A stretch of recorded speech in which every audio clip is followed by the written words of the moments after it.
chat. This is the first time I've read anything for about 2 months, which is like the longest I've ever gone without reading. So yeah, bear with me. I'll have to try and get back into it. I'm going to do two. This one is a bit of an older one. It's called Early Shift. Snooze alarm once. Okay, twice. Okay, 3 times, but then you really must get up. Skip breakfast. Never skip coffee. Find clothes, feed cats, brush teeth, leave the house. Grab another coffee on the way, arrive at work in the piss and rain. Prepare for small talk. Prepare for boring. Breathe. You are ready. Get out of the car. Smile. This last part is optional. Thanks. I've got one more. So I said that I hadn't.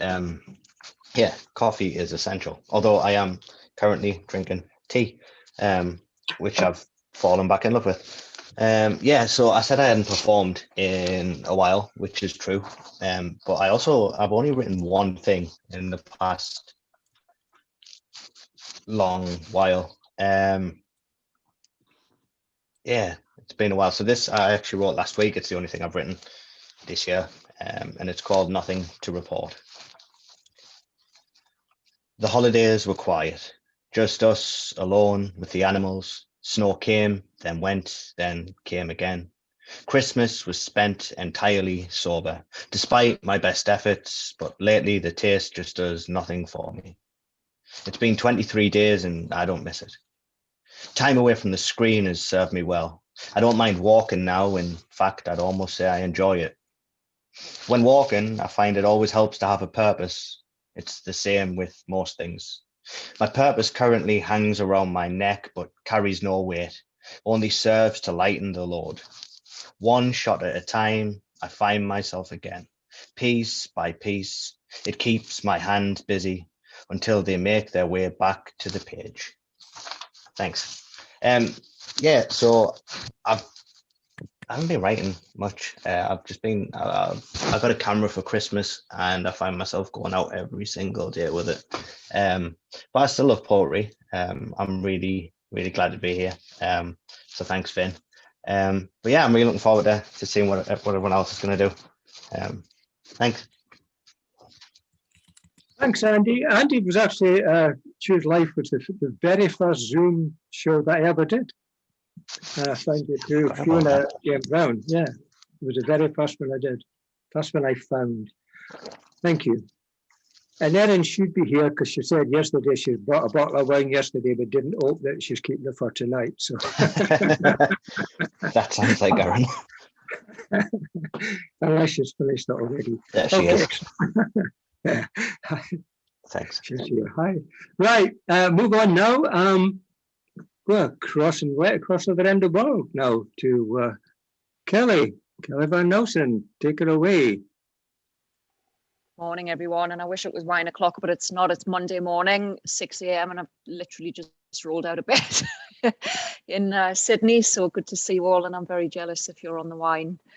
So I run Making Magic Happen Press Poetry Night here in Australia. We have it on every third Thursday of the month.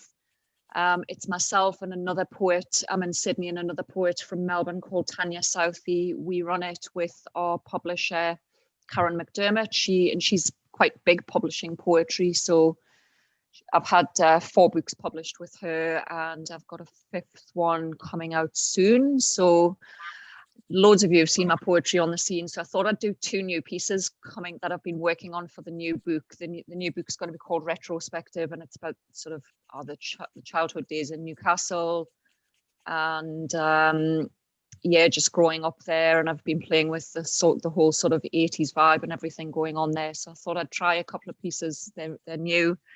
One of them I've done on the open mic. The other one I haven't. It's brand new, wrote over the weekend. So 2 pieces for you, Finn. The first piece is my sort of tribute to Pink Floyd a little bit, but it's also about education, of which I left school at 16. and sort of clawed my way up to where I am now. I work in the corporate world as well, running a massive multi-million-dollar Fortune 500, but yeah, left school at 16. So I do heaps of work with youths and been writing lots about education and lack of education. So this one's called Another Brick.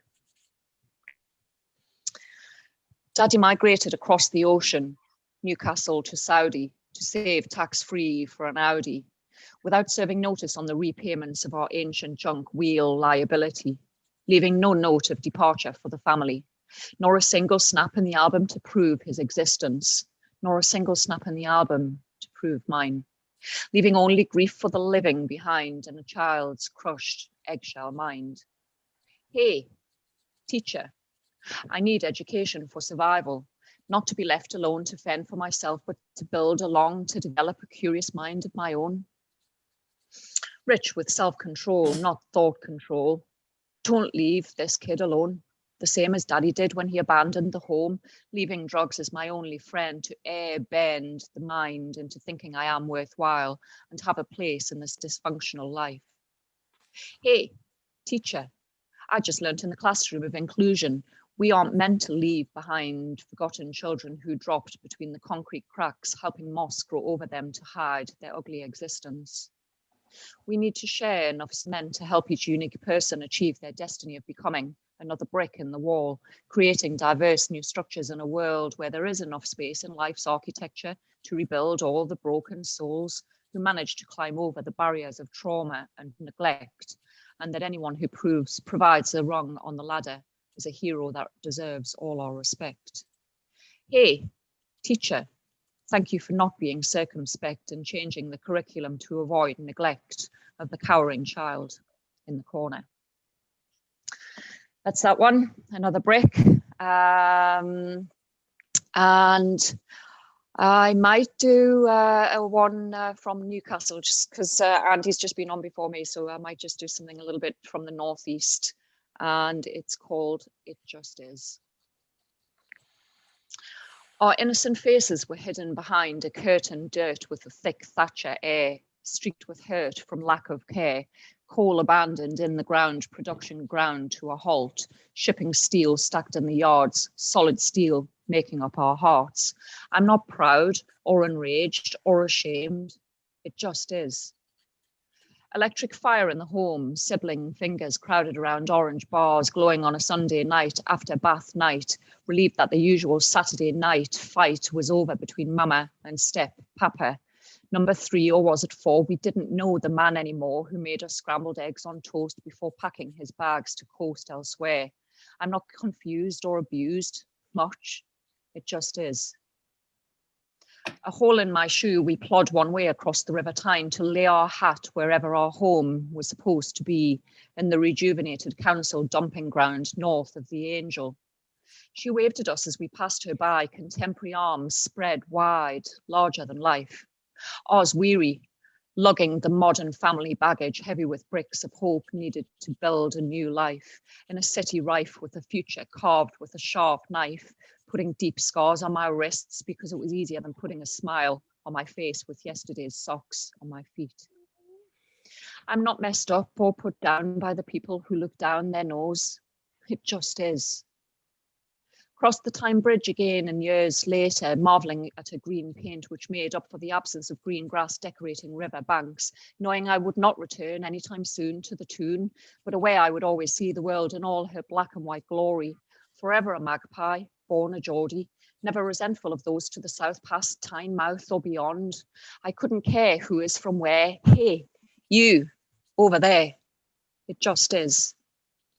Maybe the one with the silver spoon had a better start than the girl from the tune, but life is what you make it, so I don't try and fake it anymore until I make it. Because you might fool them, but you can't fool me into thinking it's not when it's enough when it's not.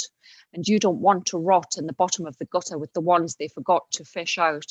So I am going to shout just once that sometimes it can be unfair when you're dished more than your fair share of bad luck, leaving you kicked down in the muck, when your mind tries to tell you it just is, without just is. Thank you. That's me. Thanks, Finn. That's you. Thanks, Nice. Kelly. Thanks, Kelly. Lovely. Always great to have you here. Thank you. All right. Thanks. Moving back across this side again. Well, and go on the other side as well. Rose Drew, please. All right, thank you. Finn, this is actually really cool because those of us who host something, we don't get a chance to read very often, do we?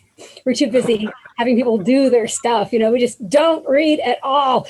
And this is an older piece, but I keep thinking I'm done with it now. And then, of course, something comes out and I bring it back. I'll put the open mic I do in the chat. It's the York Spoken Word. We've been running for 15 years, every single month. And when the plague happened, we just went right to Zoom. And so it's the first Tuesday of every month. It's always full before we even get near me announcing it.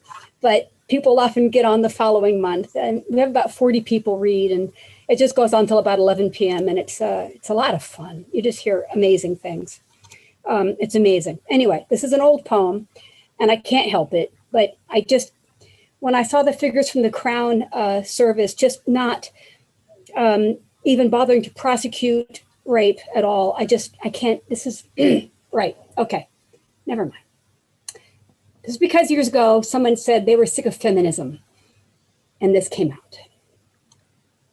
You talked to me about equality and how we're now all basically free. You say you don't need that feminist crap. Ugly man-hating women stuck in the past. That's opinion, but it's not fact. It's a rape culture world and men run the racket. What was she wearing? Was she out on a date with him? Not reliable, sober. Maybe she's just lying about him. So we're all equal. The fights are done. Feminism's obsolete. The battles are won. So then tell me why, statistically speaking, a woman will be killed just while I'm reading. So-called female jobs are valuable. Just try to find a nurse or an admin or a teacher so the work can be 2/3 what a man gets for work about the same skill. Why is he more valued? Does he really pay more bills? Is a builder really better than the one who takes your temperature? And that's just if you reckon. Nurse, always female. Builder, never is. Come on. What kind of world could it be? What could life be like if women were freed? Now, ladies, not talking about slut shaming, though sometimes put on a coat. I don't see men with their peckers out and see-through shorts. And casual sex, that's how some of us roll, but he will always be a player and we just a bunch of hoes. But this next part, it isn't. It is, for this next part's for the girls. It isn't for the boys. Because rape is not about high heels and sexy little skirts. It's for power and control they're missing in their life. They'll take it out on someone else to boost them up inside. You want to stop rape? It's not down to the booze. Let's teach our sons not to do it. That's easier to do. Because no means no, no matter what you perceive. Some hugging and some kissing ain't the gateway to your dreams. And rape culture.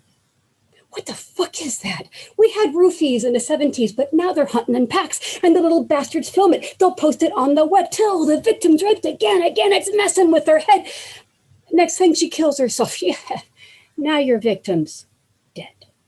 Look, we are all equal. No one is better than you. And I don't need a pedestal or doors held open doors to jobs, please. Opportunity, equal pay, equal skills, equally achieve, and then we'll all put on our sexiest kit. Go dance until the dawn is red, this game of king. I'm sick of it. Planet needs all our skills to hope and save what's left of it. So we're all equal. The fights are done. Feminism's obsolete. The battles are won. So then tell me why, statistically speaking, in this world, a woman's been killed in these minutes I've been reading. Come on. What kind of world could it be? What kind of people are we? What could life be like if women were freed? Thank you. Yay. Woo! Woo. Very powerful. Yeah. Hey, you see, you wouldn't have been able to do that at the York of Spoken thing because you wouldn't have had time. Thanks, Rose. Thank you. Wow. There could be a lot of that tonight, a lot of wows, I think, and speechlessness. Okay, let's move on. Tim. Hi, I'm Tim Evans, together with my partner, Rhoda Thomas. We organise Live Poets Society based in Swansea, which of course is Dylan Thomas's town. We kicked off about 3 years ago. We decided that what we needed actually in town was a poetry group that was politically committed, that was socialist, and that used poetry in a political way. And I use the word political in its broadest possible sense: anti-racist, anti-sexist, anti-capitalist, and hoping that another world is better. For example, our next gig is going to be on the 16th of March, which is a few days before United Nations Anti-Racism Day, which is on the 20th of March. So, you know, if you're interested, then I'll try and post something up later on the chat. So I got two poems.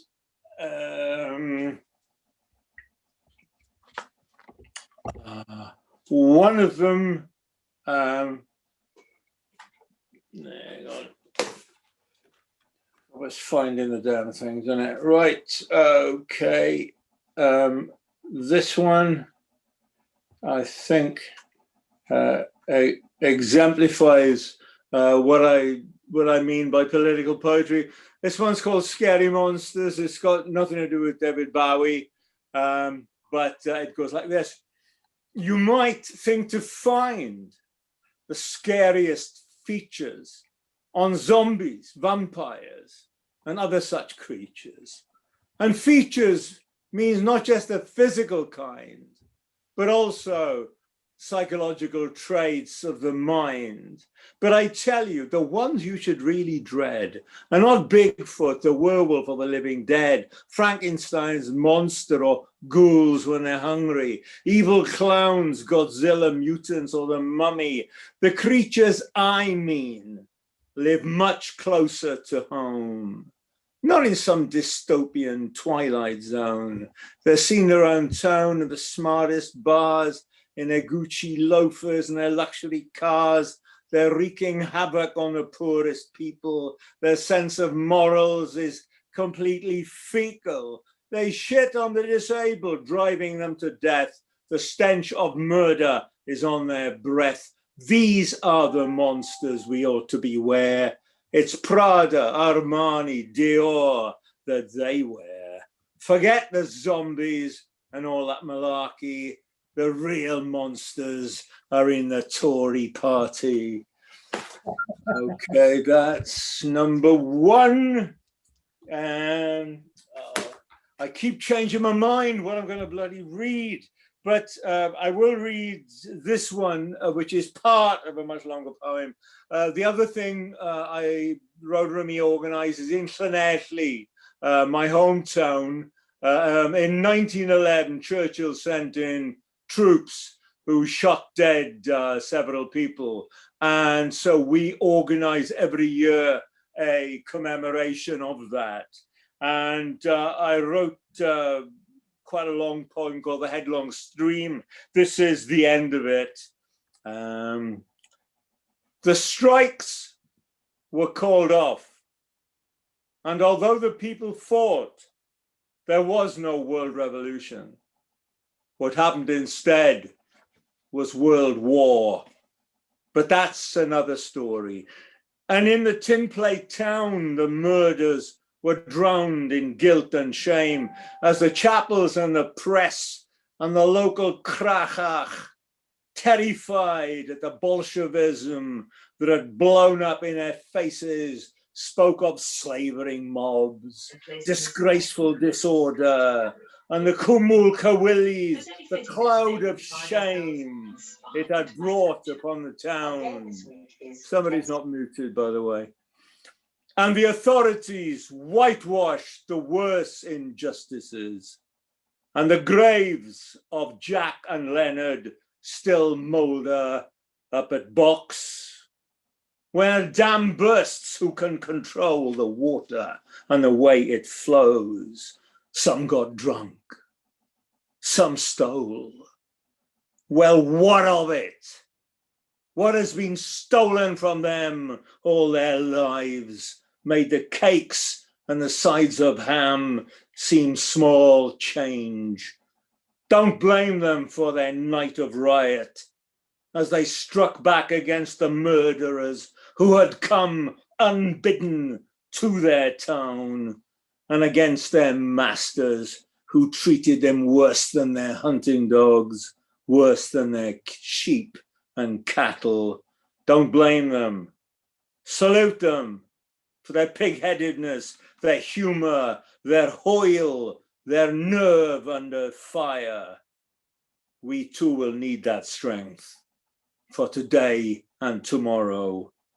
For who will defend us from the power that stalks us? Who will shield us when the rich come to steal our lives from us again? The town stretches out along the coast tonight. The sinking sun glances off the sea. From here I can see Whiteport Point Lighthouse shimmer in the distance. The forges and fiery furnaces have all but gone. So have the dockers and miners. But the plague spots remain, still putrid slums, still people suffering while the rich grow fat. If there is no justice, there can be no peace. Money talks. Its mouth is full of blood. It has no friends, and it never stays long. But one day, it will hear our voices as we come as accusers of its crimes. And on that day, all accounts will be settled. And on that day, all debts will be paid. Okay, guys, thanks for listening, and join us on the 16th of March for the United Nations Anti-Racism Day. Cheers, guys. Oh, I like that. Wow. That was amazing, Tim. Always amazing. Powerful stuff. And true. Almost felt like saying amen at the end of it because it was just there. It got right there. Thank you. The faces too. Okay, we can move on now to somebody, no relation apart from the poetry family and hosting. Please welcome Christine Hall. Thank you, Finn Hall. Thank you. Yay! Love sharing it with y'all. I host Poetry in the Brew every Saturday. It's midnight in the UK, 6 p.m. Central Standard Time. Joe Collins runs our Zoom, and we welcome everyone to come speak any week that suits you. I have 2 poems, and one of them I wrote this morning, so it's super fresh, and I have no idea what's going to happen with that. Sunny, oh, and I will mention it speaks of mental illness and violence. Sunny and bright. The sun is bright, the sun is brighter, the sun shines brighter than it did in my youth, and I squint asking, doesn't it seem brighter to you? But everyone I ask is aging too. Tell me it's not just me, not just my eyes. A cloud passes, a brief muffling, muzzling, then a chorus of sun, one voice amplified and refracted into myriad, a multiplicity in overlay. I wake angrier, sadder. My brother goes to the hospital for back pain and they place him on a hold for mental instability, again, only for his own good. I awake to the urgency of unwelcome images, a vision to cut him out of him, slating blades into the box of his body, missing the spot where he resides, or is it hides, but that can be the same thing, poking holes in plain sight, disguised or missing vital organs, the ones that characterize the music he likes, a chorus of one, choral voice, the choir of one, key on the keyboard in chorus effect, a bright melody, a sunny tune, to suffer alone. The sun dips behind a cloud again, relaxes its maddening grip to soften before slicing in the frequency, just missing his sweet spots. Haven't you had enough sun? Haven't you had enough sun? And this one, thank you. I am a woman. I have a woman's body. Bodies do fun things, but first you have to ask. Mother Nature, Mother Earth, Mother Ocean, Father Time, Father Winter, cold and clinical. Nobody likes a cold bitch. Nobody likes it when she's fickle. It hurts so much not to be recognized as who I am by the one I brought closest to me. Nobody likes a wet blanket. Oh, I am so not wet. I'd be lying if I said I missed him. So I lied. I'm wounded today and my animal's on guard. Capitalism is an immoral, broken system that makes no damn sense. Thank you. Thank you, Christine. Thank you. Christine and I and Drew, Dane, who's on here somewhere, there he is, Dane, and 2 weeks' time, at the same time, are holding a very special Valentine's Day show. It's pretty show. It's got music, dancing, whatever. It's got to be streamed on Facebook. It's called the St. Valentine's Day Mascara. So, see, you can watch it on Facebook then. Okay, thank you. We can move on now. We have Rob Reeves. Hello, Finn. Thank you for having me. Hey. Hi. Yeah, it feels strange to be this side of things. I keep trying to go and do your job every time someone finishes, but I've got to remember I'm not a host tonight. So it's really strange for me because I never really get the chance to come to other events. I spend, well, all my life on Zoom, so I'm pretty much zoomed out by the end of the week. And also I'm working in the evening, so I never really get to come and perform. So yeah, really pleased to be here. I run an evening called Run Your Tongue. We meet at on the last Thursday of every month. We have an open mic then. And now we've just started to do a event in the middle of the month, every middle Sunday, where we have a headliner as well. So that's the next one is going to be on Valentine's Day as well. But we've especially done it early this time, 3 till 6, so it doesn't clash with the other event you just mentioned, Finn. So yeah, you can come to both. And that's all on our Facebook and our Instagram and whatnot. And great to see some familiar faces, and especially David Sirois, because I used to go to Paris spoken word back in the day in 2013 when I lived in Paris, and it was going to there that influenced me to come back to the UK and start up my own open mic night. And here I am 8 years later, still running that same open mic night. So thank you, and great to see you, David. Okay, I'm going to start. So the problem with online performances of conversational free verse poetry is that you never know if you're hearing a poem or just a man talking into his computer. Now, thank you very much. My next poem is about drinking. Everyone has that cliff edge with drinking where you start to do things probably you shouldn't do. When you're sober, you certainly wouldn't do them. My cliff edge is 5 beers, so that's all about that. There is a warning that this could contain an F-bomb or even a C-bomb. No, definitely an F-bomb, depending on how I'm feeling. And also some derogatory remarks towards Tory voters. So if you are offended by any of that, then I don't really care, because we can't be friends. So 5 beer me. 1 beer me sits nursing his drink at the bar. Then 5 beer me comes crashing through the double doors to order a 6th jar. You see, 5 beer me does the things that 1 beer me would never do. For example, 1 beer me doesn't really care about playing pool. 5 beer me wants to take on you all.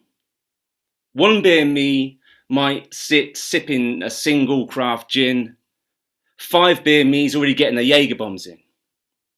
1 beer me is thinking about getting up for work. 5 beer me is thinking about getting up to twerk. 1 beer me respects your political opinion. 5 beer me thinks you're fucking Tory scum. 1 beer me doesn't touch drugs. He abstains. 5 beer me says, let's get cocaine. 1 beer me is quite happy in this pub. 5 beer me wants to go to some god-awful club. 1 beer me creeps silently for the door. But 5 beer me grabs me and says, let's have 5 more. Okay, thank you. I've got 1 more if that's okay. Just another short one, thank you. This one, I thought I'd do this one because it's from my experience of hosting an open mic night, a poetry night in real life. We used to have headliners back in the day, and we used to have some wonderful headliners. They'll just turn up and say, you know, just pay me whatever you get. What, you know, we'll just do it. You know, we have some amazing headliners. But now and again, I'll get in touch with certain poets, and their first question was, "What's the fee?" And I would say what the fee usually is, and then I wouldn't hear back from them again. And after a little bit of chasing them, I realised our fee was nowhere near their fee. So that's only happened on 2 occasions, I must say. That's only happened on 2 occasions. So I exaggerated things and wrote this poem. It also contains probably the worst rhyme I've ever rhymed. You'll spot it. I call this the Mercenary Poets. The mercenary poets are coming to town. I've paid a lot for these guys, so you better come down. They've got platinum notebooks and gold-plated quills. They want lobster on the rider and the takings from the till. They want to be chauffeur-driven and helicoptered in. They won't play the raffle, but they'll demand that they win. You see, I used to love their lefty poems and their right-on stories, but I never would have thought they'd be undercover Tories. They're their own biggest fans, but have you ever stopped and wondered if they'd even be doing this if they weren't Art Council funded? That's a terrible rhyme. So the night went ahead, and I don't like to complain, but we got beer value poets for the price of champagne.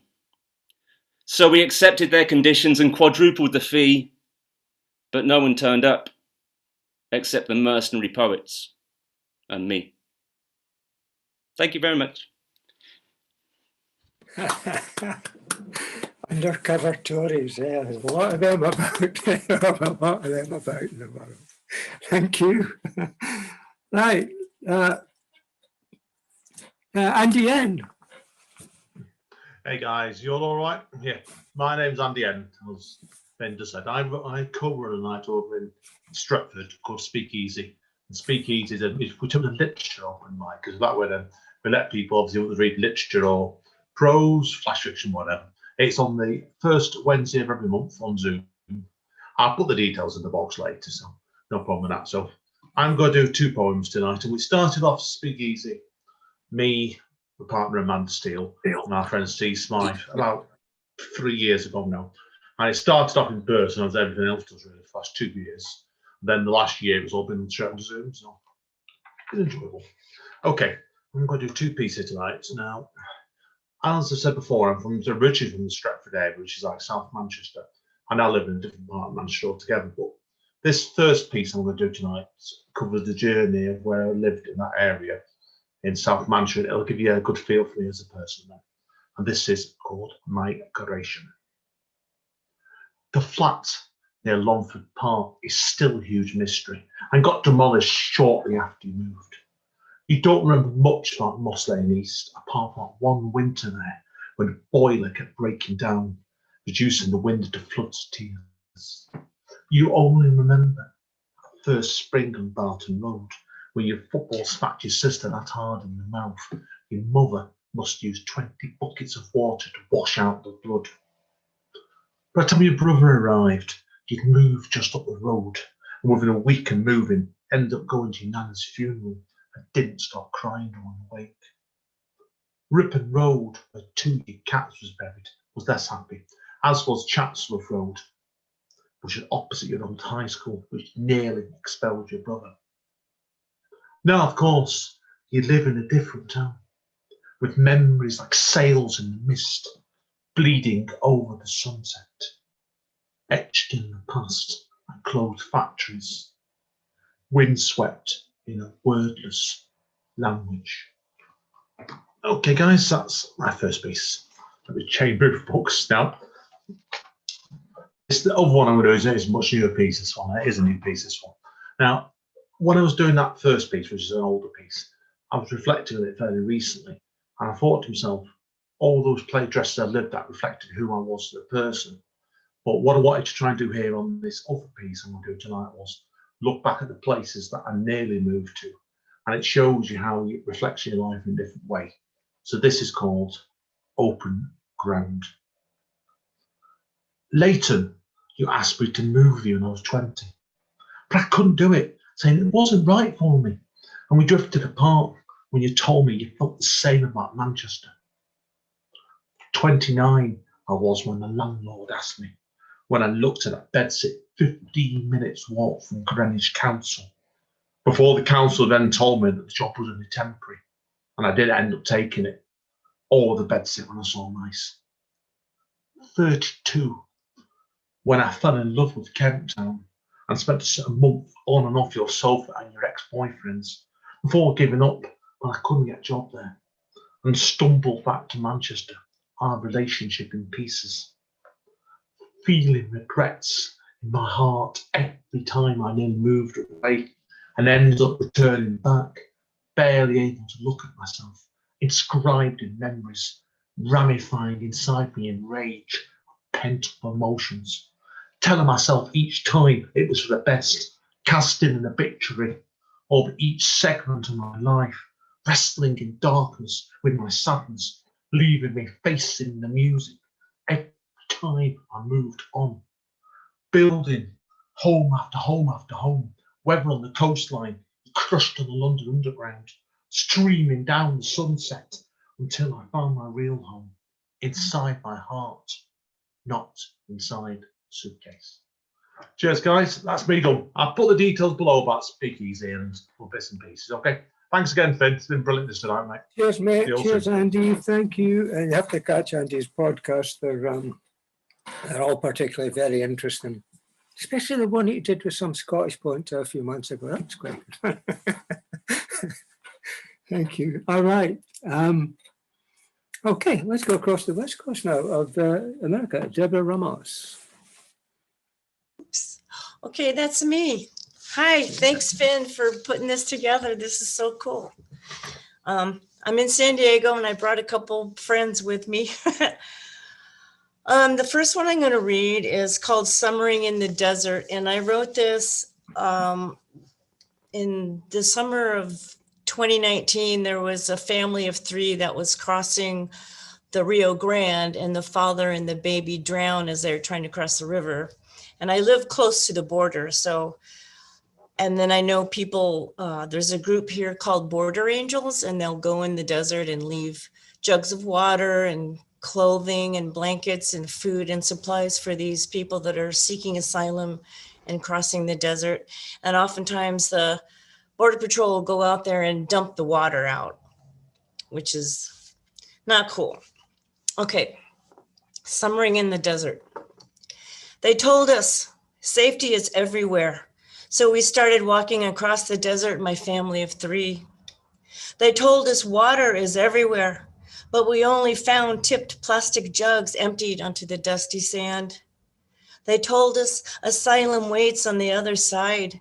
When we reached the river's edge, we listened for the angels to sing us over.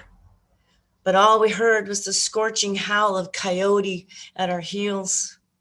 Where were the sacred flute players, the divine labyrinth walkers, the drumming goddesses? They were at $1,000 island retreats, healing their inner child, becoming mindful, tapping into their true selves. They were learning to chant prayers to protect us and guide us to a better life. They say love is everywhere. God is everywhere. So I looked for stacks of heart-shaped rocks, for heart-shaped fluttering leaves calling us to cross over. While enlightened saviors were drowning in sound baths, my baby was drowning in the river. Mi corazón was drowning in the river. Love abandoned me on the muddy bank. Now I spend every morning giving birth to a broken heart. I spend every night grieving, weeping, regretting. And in every dark life before me, I will spend bathed in tears, knowing and never knowing why love was a ghost that day. Thank you. Oh, by the way, I host Poets at the Bench here in San Diego on the last Sunday of every month.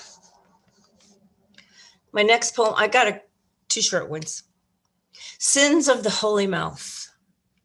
If Jesus was a chocolate bar of bliss, I would baptize my body with the sacrificial blood of ruby caramel. My fingers would trace a honey road into his holy mouth until he licked them clean. I would cocoon around the amber pleasure and let my sins melt into the confectionery of his hands. And my last one, Bear Dancer. Veiled in our earth womb, I fall into winter sleep with my bear lover on the satin piney bed. After 5 moons of hearts barely beating, we wake when the sun pours down gold. Honey paws find blueberries full and ripe. We dance among the trees to call in the spring. Renewed, we are born again into the night. Thanks for listening. This is great. That's it. Thank you, Deborah. Thank you very, very much indeed. Thank you. Right, next up, Siobhan. Hi, everybody. I am calling in from the Midwest of Ireland. Just looking somewhere on the screen. My name is Siobhan Potter. Thank you, Finn, for the invite, and thanks everybody who's come to read and listen. I co-curate Not the Time to Be Silent with poet Dor Cipher, who's on the call as well. Not the Time to Be Silent is an arts response to social distancing in the form of a weekly guest poetry reading and open mic event, and we have a Facebook community group as well. Events are held Thursdays at 8 p.m. Irish time on Zoom, and I'll post the link to the group in the box after the reading. I have 2 poems this evening. This is after a poem by Aimé Césaire, and it's published in the Blue Nib. I inhabit mucus and pus, so that when I laugh, I mean it. I inhabit the wretchedness of birth in order to love the parasite until it is self-supporting. I inhabit memory to not forget and to not do it again. I inhabit hate and mistrust so that you can experience it. I inhabit lust and eat from it. I inhabit love for you to have your heart broken and thrive. I inhabit exactitude because knives need to be kept sharp. I inhabit sloth and the mammal in me rests. I inhabit animus, that is the primary relationship. I inhabit light completely so that all that is seen of it is its darkness, depending on your perspective. So move. Can everyone check their mic? I can hear someone moving around. I inhabit shame when I don't fit my right size. I inhabit silence to hear myself. I inhabit God. I inhabit wolf and loneliness. It's as lonely as herdness. I method write, inhabiting a poem until it's had its way, then move on. I move on. I inhabit words until I know what they are saying and can hear what you are not saying. I drink happiness by the neck until drunk, then drink more. I sneak out when it's sleeping. I can come back if I leave.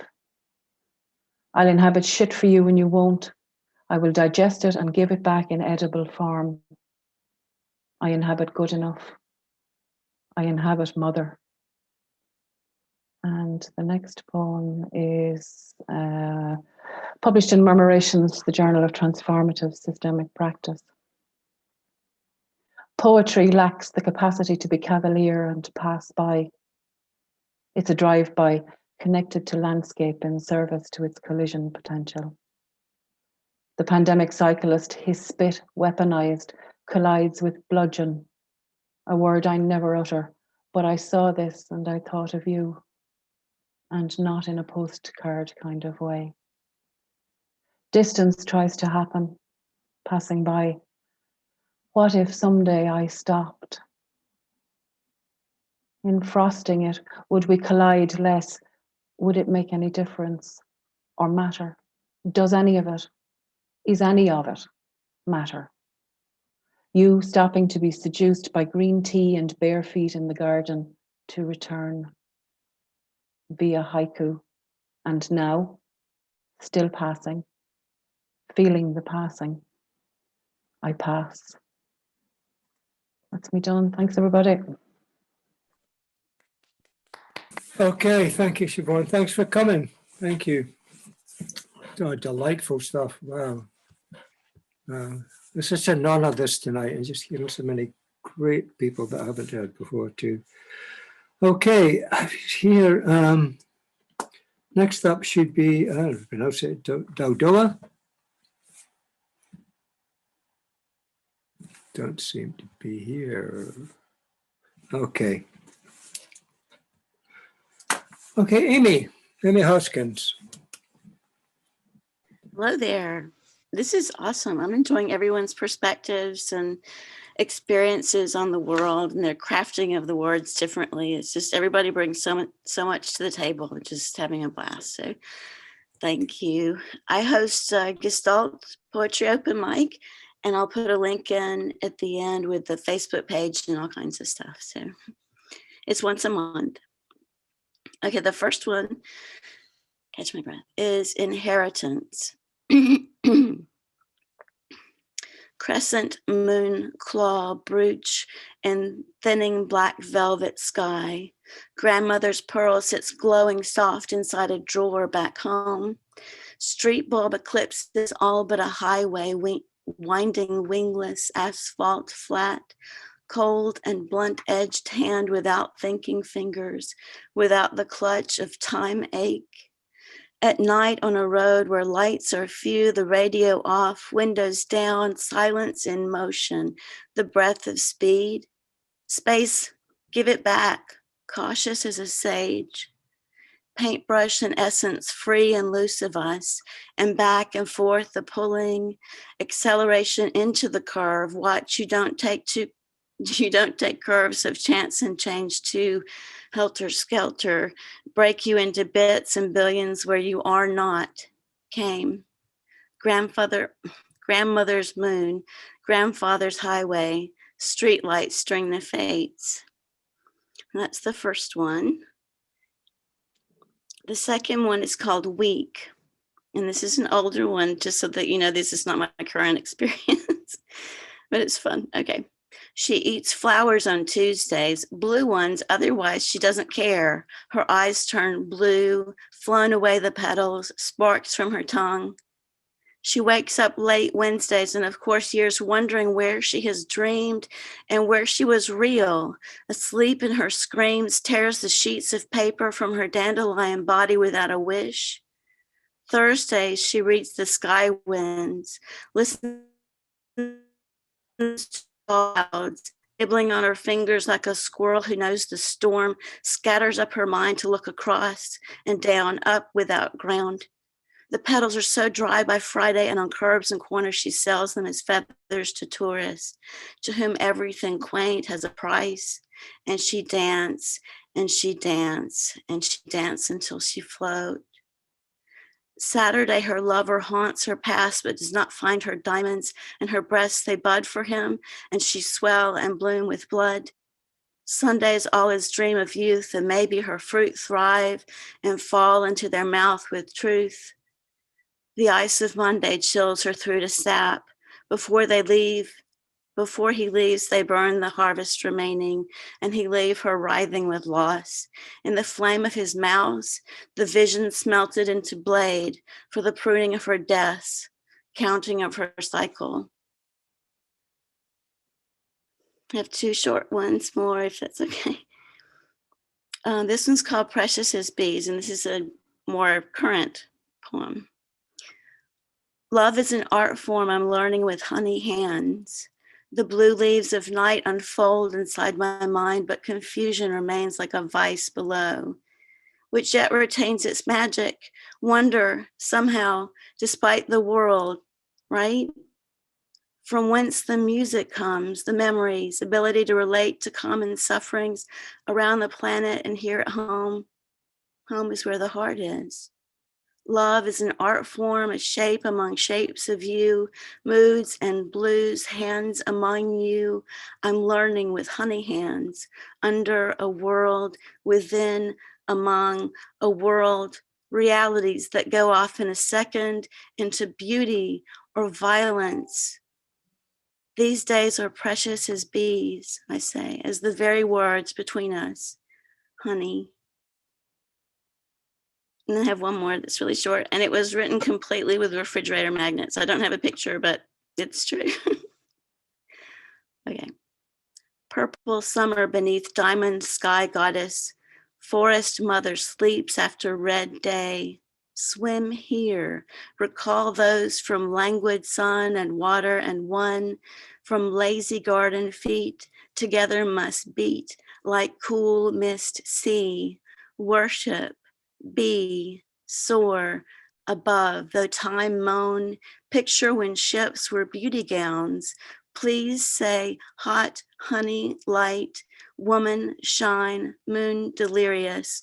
What the lather said urges her bitter blue rose. Gorgeous language, shadow whispers, you chant, why love dreams on. That's what I got. Thank you for listening. I'm going to put stuff in the chat if it'll work. Yeah. Okay. Thank you. Thank you. Thank you, Amy. Thank you. That's wonderful. And in a few weeks' time, Amy is putting on a special Mother Tongue Day. God, I can hardly say that. A Mother Tongue Day, where we've got a bunch of poets coming and doing poetry in their own language. So English will be up on the screen, but not necessarily the first thing you'll hear. Thank you. Okay, we're staying over stateside now. Corey Wells. Corey. Hey, Finn. Hi, everyone. So I'm just down the road from Amy and from Christine. So I run poetry in the borough, which is based in Murfreesboro, Tennessee, which is just south of Nashville. And we are usually on second Sundays, although that varies. And I'll put some links in after the chat. I'm going to share, I think, 3 poems, if Finn tells me I'm good on time. This first is called Love Me Anyway. And the very first line is from a line that starts Cecilia Wallach's poem, Fireflies, which is a favorite of mine. Love me anyway.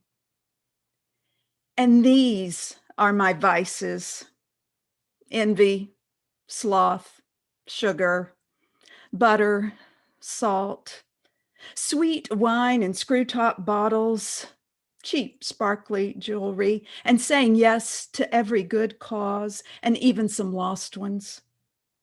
And how I dance gracelessly and abandon novels too easily after the first climax and drift from my sentences, especially in the bleary mornings after late nights, strumming song after song till my fingertips ache. And how I'm not bold enough to always speak for all that's right, not faithful enough to believe in the power of prayer more than I believe in the curve of my hips because, as I already said, sugar, your lips, your voice, the way my insides quicken, how even though it irks you, I never close the pantry door. The packages perched inside, bright birds that sing our paradise. And I'm hungry. I'm always hungry for more.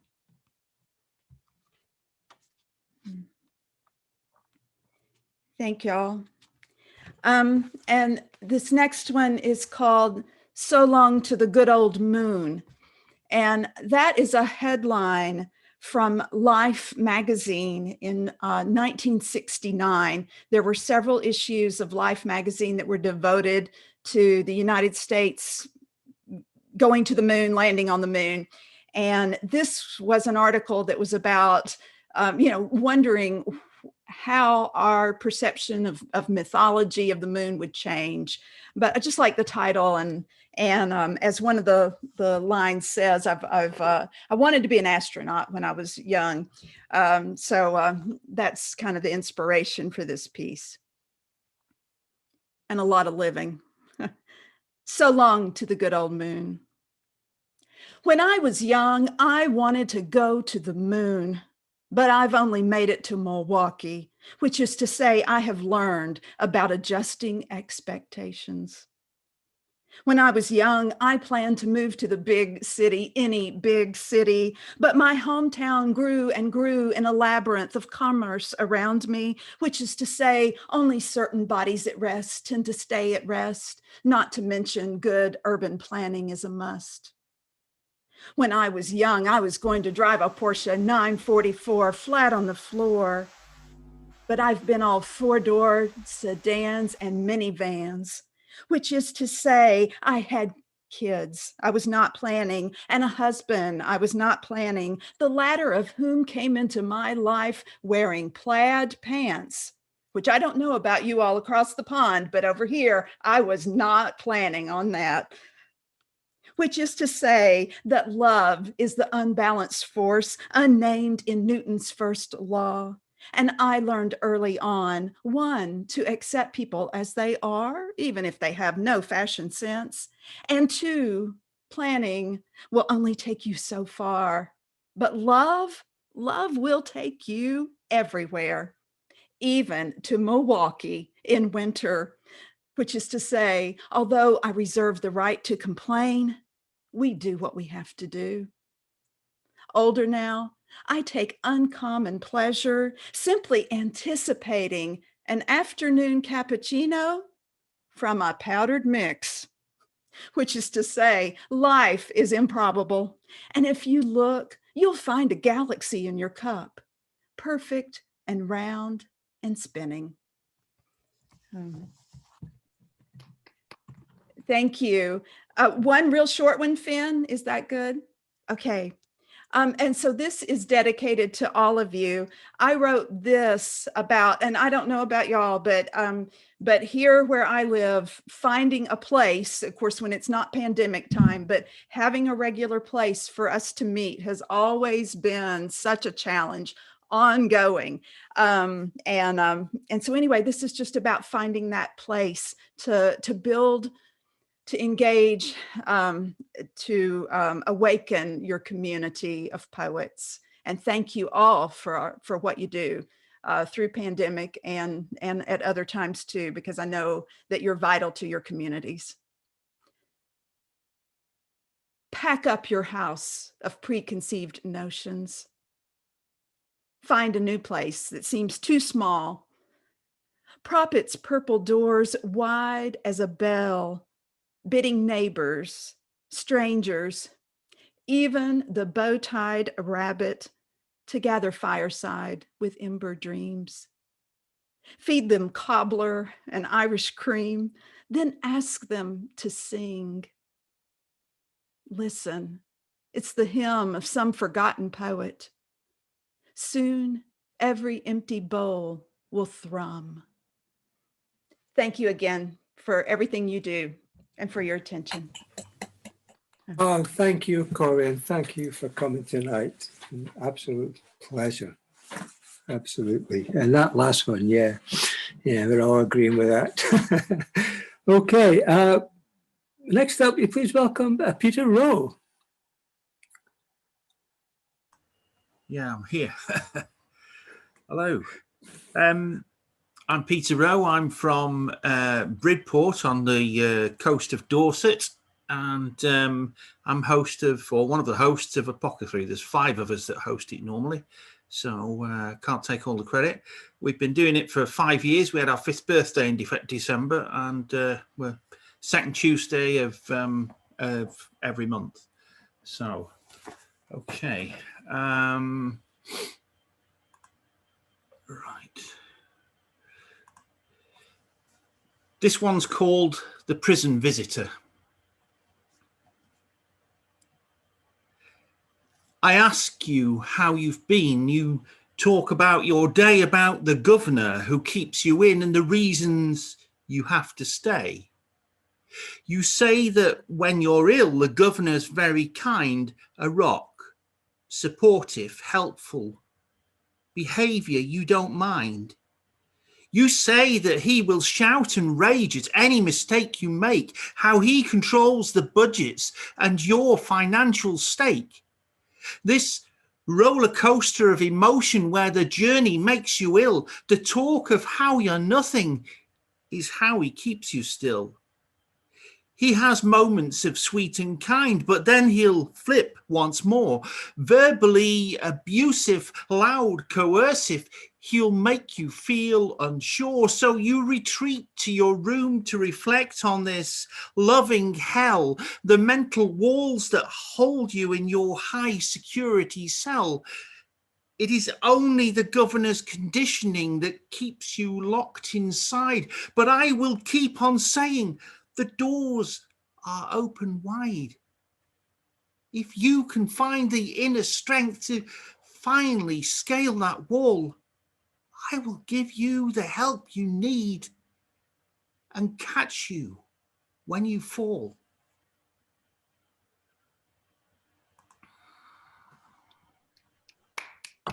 Thank you.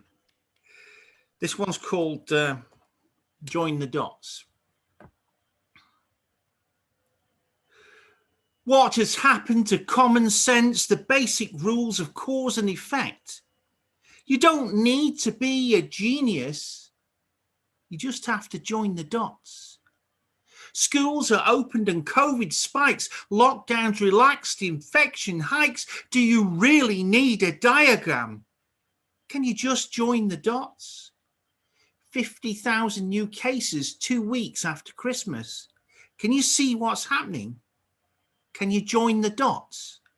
You send people back to work, they travel there in tubes, a new variant in the Petri dish. Why can't you join the dots? Your knee-jerk government policies have an effect on mental health through jobs, food wealth and security. Can you please just join the dots? All these things together put a load on the NHS, stretching carers, causing stress. Why can't you join the dots? The answer's right in front of you. We need to have our shots. Invest in our National Health Service. It's time to join the dots. I've got one very small one then. It's called Take the Shot. We are all truly blessed, receiving vaccinations at government bequest, but will refusal mean you are put aside? Will access to services be denied? Will anti-vaxxers be segregated? Will personal choice be sublimated? Do we have the right to vaccinate with force and might? Should we consider every voice, allow everyone to make their choice? Or is the future that we've got dependent on have or have not?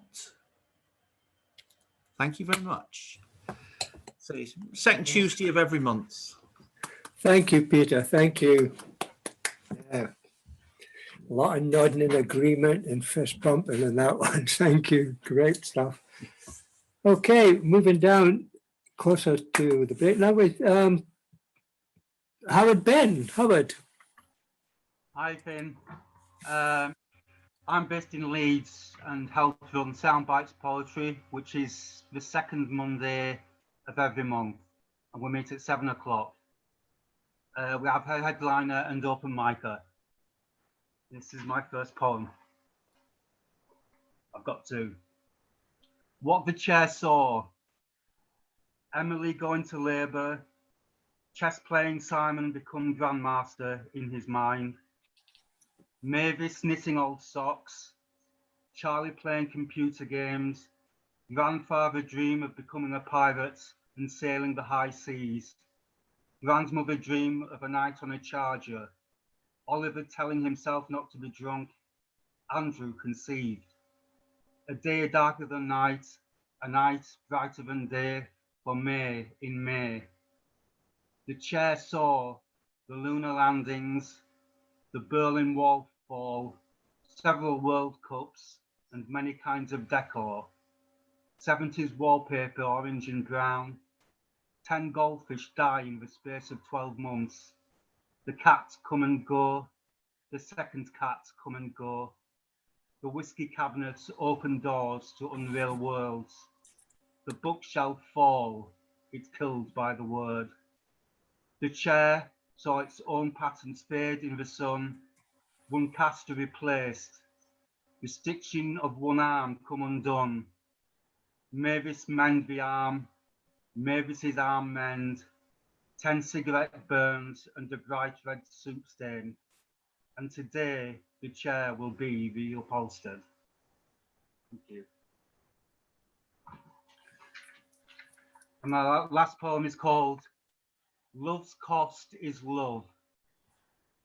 Love weighs a heart, that piece of flesh, that token.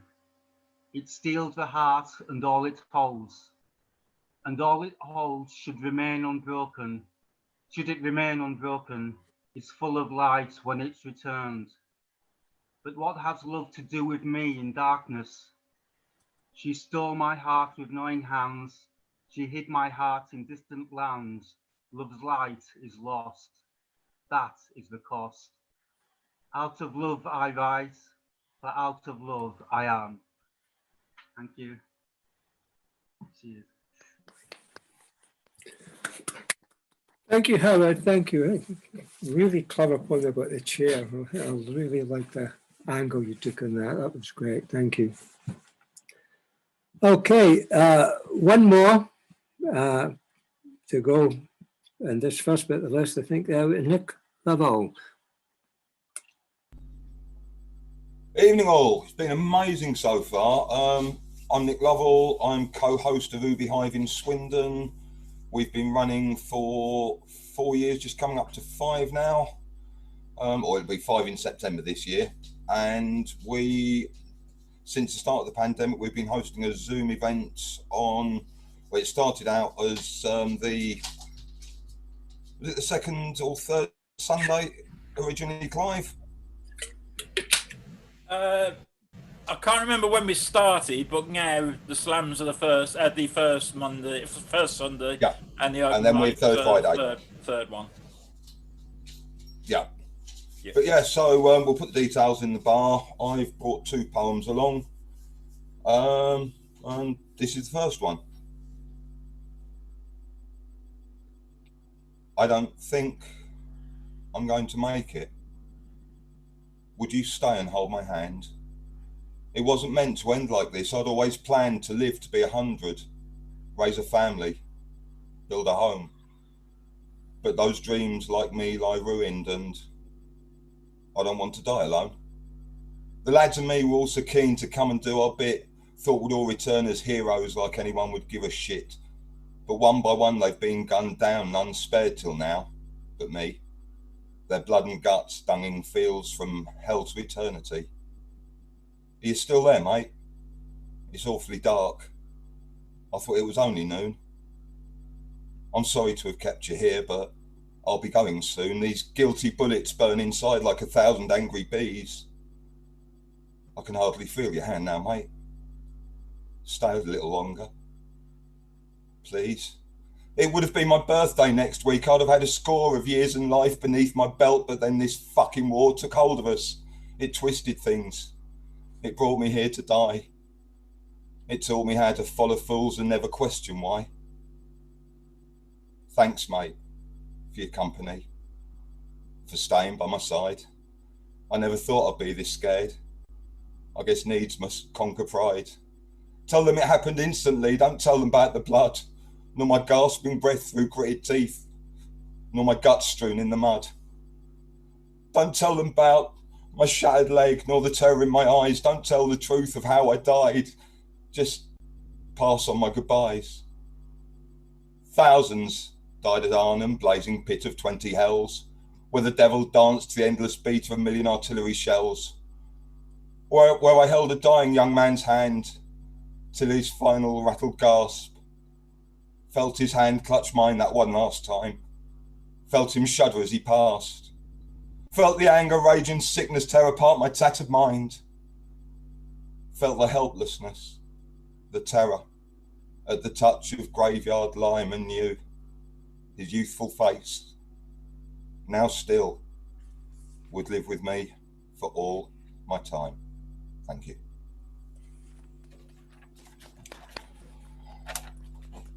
Right, and that'd be a bit of a somber poem to do and just leave it at that. So I thought I'd do something a little bit more light-hearted, although when you get to the end, it might not be that light-hearted. So I used to be the greyhound commentator at Swindon Greyhound Track, working oddly enough for Clive Oseman.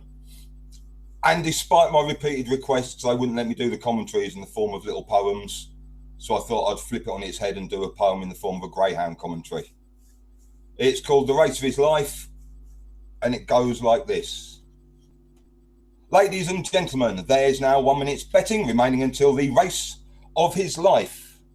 The hare is running, the hare's approaching the traps, and snap! The hare is caught in a trap just like Elvis Presley. Now, back to the race. And they're off. It's bewildered Nick making all the runnings they head towards the first bend of many. This youngster is making ground against potty training, preschool, infancy, and an introduction into the basics of capitalism through playground economics. A little bumping for masturbation, self-loathing and puberty as they go into the second bend, but it's bewildered Nick, still tight on the rails, they head onto the back straight, leading by a length of immaturity with insecurity, bad decisions, unemployment and an unsuitable girlfriend all gaining on him. Bewildered Nick still leading by some good head from a girl he met in a nightclub and a kicking from her boyfriend half an hour later, closely followed by sympathy, a series of dates, cohabitation and an unexpected wedding. As they go into the third bend, it's bewildered Nick losing ground now to 2 kids, a mortgage, depression, disaffection with his job and a nagging fear of failure. It's bewildered Nick leading by neck from redundancy with midlife crisis, making a move in depression still, in and out of the pack as they go into the fourth and final bend. Middle-aged, falling away to be passed by, you're an old bastard now. Nostalgia, confusion and minor regrets also coming into the running as they race down the home straight towards the finish. It's bewildered Nick from grandchildren with not enough exercise, too many fags and both your parents died from cancer, you fucking idiot, as they hurtle towards the line.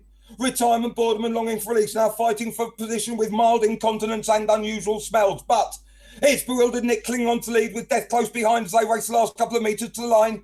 It's bewildered Nick from death, bewildered Nick from death, and it's bewildered Nick and death neck and neck as they cross the line for a photo finish. A photo finish there between bewildered Nick and death. And we have the result of the photo, ladies and gentlemen. The winner is Death. Death wins by 1 length. Death always wins by exactly 1 length. Thank you. Right, usually I'd hand back to Finn now, but I begged, bribed and cheated to get the honour of introducing my co-host at Ubi Hive and very good friend Clive Oseman. So I thought before I do introduce him, I'll read a couple of reviews on his work from his work that I found out there on the internet. The first is from Andrew Motion and appears to be in some kind of code. It just reads WTAF ? So if anyone can translate that, I'd be most grateful. The next one just said Clive Who. That was from one N. Lovell of Swindon. I laughed so much a bit of We came out. Lady Sarah Ferguson. Anonymous, and Clive will get this one. That was okay. You should stick with it. And finally, kill him, boys, and make it messy. And that was from Her Royal Highness the Queen. So I've seen Clive from his very first open mic. I've seen him develop. I've had a ringside seat right the way through. I've seen him grow as a poet. Put your hands together, give it up big. You're going to be amazed. It's Clive Oseman. Hello, thank you, Nick. It wasn't as bad as I was expecting. And when he says you're going to be amazed, you're going to be sitting there thinking, how the hell did he get on there? Right, so, anybody that sees me regularly knows that I like to play for laughs. I do occasionally do serious stuff, and I am capable of doing a full set of serious stuff if anybody really wants it. But at the moment, I think we need to be laughing. So that's what I attempt to do. But I'm going to start with a poem from my wonderful book, which is called It Could Be Verse, and it's available from all the usual places. And I'm going to start with the very last poem in the book, which, to be honest, I sometimes think, why have people not got fed up of this yet? Because I've been performing it for probably 2 years now, or nearing off, and it's still possibly my most popular poem. So I thought, okay, it's, you know, it is what it is. I'll do it, but I'm going to do it first, get it out of the way. So, so what I need you to do for this is to imagine that every time you read a typo or you mishear something, the world magically changes, so that what you read or what you thought you heard becomes, hang on, I'm being slightly distracted there. Can I start again in just a second, please? Because I've been very unprofessional and I forgot to do something, which is going to be needed later in my set. So I'm really sorry about that. That's what happens when you've been at work all day. Oh, for fuck's sake, Ginge, change the That wasn't supposed to happen there either. That's a good start, isn't it? Right, so here we go again. Hang on, shut up, you. Hang on. Hang on, hang on.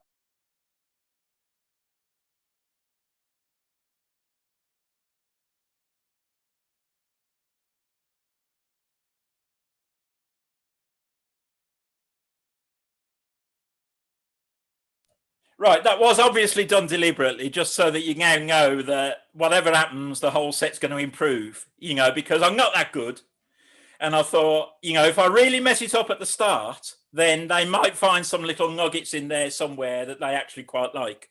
So, yeah, we'll start again. So, so what you need to do for this poem is imagine that every time you read a typo in a newspaper or wherever, or you mishear something, the world magically changes, so that what you read or what you thought you heard becomes reality by magic. So, and I'm going to read it from my book because I can. So this is a rather random take on what would happen if every single typed mistake changed the world to fit its template. If one letter omitted... Oh, for fuck's sake, Ginge, change the record. What? Oh, the effect of this has been slightly ruining, but I'll carry on. So many times. I could recite it backwards. Yeah, of course you could. Yeah, I bet you've... I could. It's boring. What the fuck? Think whoever that is.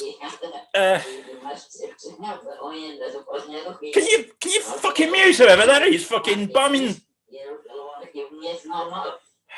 Yeah, all right. Point taken. Shut up now. Yeah, you prove your point.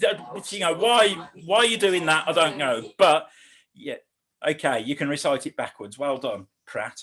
I've got writer's block. I've got no new ideas. What can I do? Well, first of all, you can pay me the grand you owe me, dumbass. Okay, I'll pay you the grand if you reveal who you are, so that I can sort you out afterwards. You fucking idiot! Now just get off. Finn, will you just bloody mute whoever that bloody? Why don't you try writing something no one can understand, so that you can claim to be superior to your audience and bag yourself an award? I could try that, I suppose. It works. Or just throw a few random words together and say it's a found poem. Oh, fuck off! I can't do that. There's an art to found poetry. Making it up will be an affront to artistry, and an absolute. That doesn't normally stop you. I mean, Liverpool fans singing "Young Ever Wank Alone." You're obviously not a Liverpool fan, are you? Well, no, I'm not. I'm a Hang on a minute. What the fuck do you mean by that? You cheeky bastard! Well, you live alone, don't you? Yes, I do. You haven't got a partner, have you? No, I haven't. Say no more. Oh, fuck off. Let me get on with the poem. Just shut that idiot up, Finn, for fuck's sake. Do something different. No!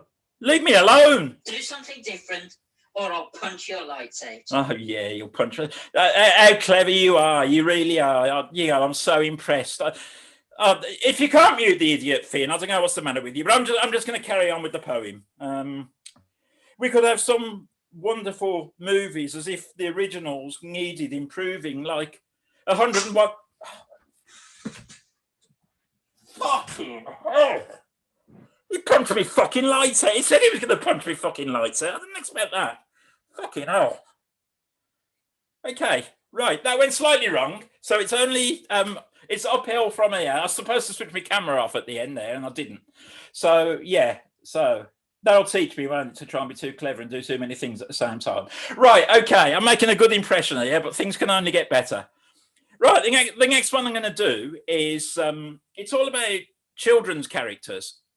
And, you know, when you see them on the TV or you read about them, they're all such wonderful, wholesome characters, aren't they? You know, it's you know, they never do anything wrong. But the reality is, once those TV cameras have gone, you know, and once nobody's watching, some of them can be pretty nasty pieces of work, and they certainly don't live up to the sort of public image. And this is possibly unsuitable children's stories. And I must say that those of you who have heard this before, there is an additional character tonight, so you can listen out for that one, and you can see if you can spot it. So, yeah. Humphrey the chunky West Country monkey had uncomfy rumpy pumpy with the grumpy numpty Humpty Dumpty. Andy Pandy was feeling randy, but Miranda Panda wasn't handy. He got turned down by sexy Sandy, who branded him as namby-pamby, so Hand Shandy was fine and dandy. Donald Duck was out of luck in the quest for a fuck, and he fussed and cussed how much this sucked. So he hired a quack whore for $40. SpongeBob SquarePants had some bants with a man from France, but the man from France started to rant, and at a glance produced a lance. Poor Bob cacked his pants, and ended up in an ambulance. Postman Pat had a secret stash of lots of smack and crack and hash. He was a very brash chap who got into scraps when out on the lash, and only his cat knew he was EDL fast trash. Tom and Jerry got very merry on a bottle of sherry and jumped on a ferry to County Kerry. Tom felt a rumbling in his belly, Jerry's legs turned to jelly, and he ended up in Peri Peri. Rupert the bear had a bit of a scare. He ripped himself open on a broken chair, and they tried to stuff him with Donald Trump's hair. But the glare he gave them said, "Don't you dare. I'd rather be dead than have any Trump in there." And Stormy Daniels agrees, to be fair. All children's stories have an alternative story, some full of glory, some pretty gory. What they never told you on Jack and Ori was Peppa Pig's grandma got shagged by a Tory. Thank you very much. Okay, so again, anybody that sees me regularly knows that I've got quite a liking for parody songs. And I'm an excellent singer and all that stuff. I like the Beatles, always have done. And so I do tend to parody a lot of their songs. And this is a previously unperformed version of Lucy in the Sky with Diamonds. I'm not playing the music because obviously, you know, copyright and all that. I don't, you know, so it's just without the music. Picture yourself. But I need to say, by the way, that whatever they were on when they wrote Lucy in the Sky with Diamonds, I think I was on the same stuff when I wrote this. So here we go. Picture yourself as a skunk in a library with no reading glasses and spunk in your eyes. Somebody tells you you stink like a Tory. You're taken by utter surprise. Nothing spells that bad, I'm sure you'll agree. Yeah, and that was the end of that discussion because it's true. Nothing smells as bad as a Tory. Okay, so I will spare you the rest. But talking to Tories, yeah, obviously the Sun newspaper. I'm sure none of you read the Sun. At least I hope none of you do, because I might not be very popular in a minute if you do. But yeah, it takes a certain type of reader, and I'm sure if there is a Sun reader here, I'm sure they read it for the in-depth sports coverage or the bang-on, always accurate horoscopes or something, because I can't think of any other reason why you would read it. But this is a poem by a Sun reader. I didn't write this myself. This is a poem by a Sun reader, honest. Love Thy Neighbour was a comedy classic. Donald Trump is not a fascist. White privilege does not exist. Fuck the lockdown. Go out. Get pissed. Brexit will be great for us. We won. You lost. Suck it up. Amazon is chopping the trees down, innit? But who cares? They deliver in lockdown. Dimwit. Boris is prime ministerial. Benny Hill stole my material. Too many foreigners in our cities. Fuck me, look at them titties. Geordie Shore was great TV. Sting like a butterfly. Float like a bee. Climate change just isn't real. Greta Thunderbird is an imbecile. Maggie Thatcher was a kindly soul. Jeremy Corbyn, fucking arsehole.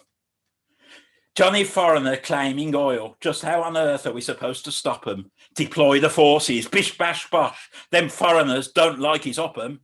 Rule Britannia. Britannia rules the waves. It's the way it's always been.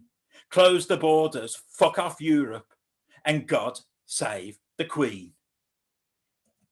Thank you very much. Yeah, God save the Queen indeed. Why not?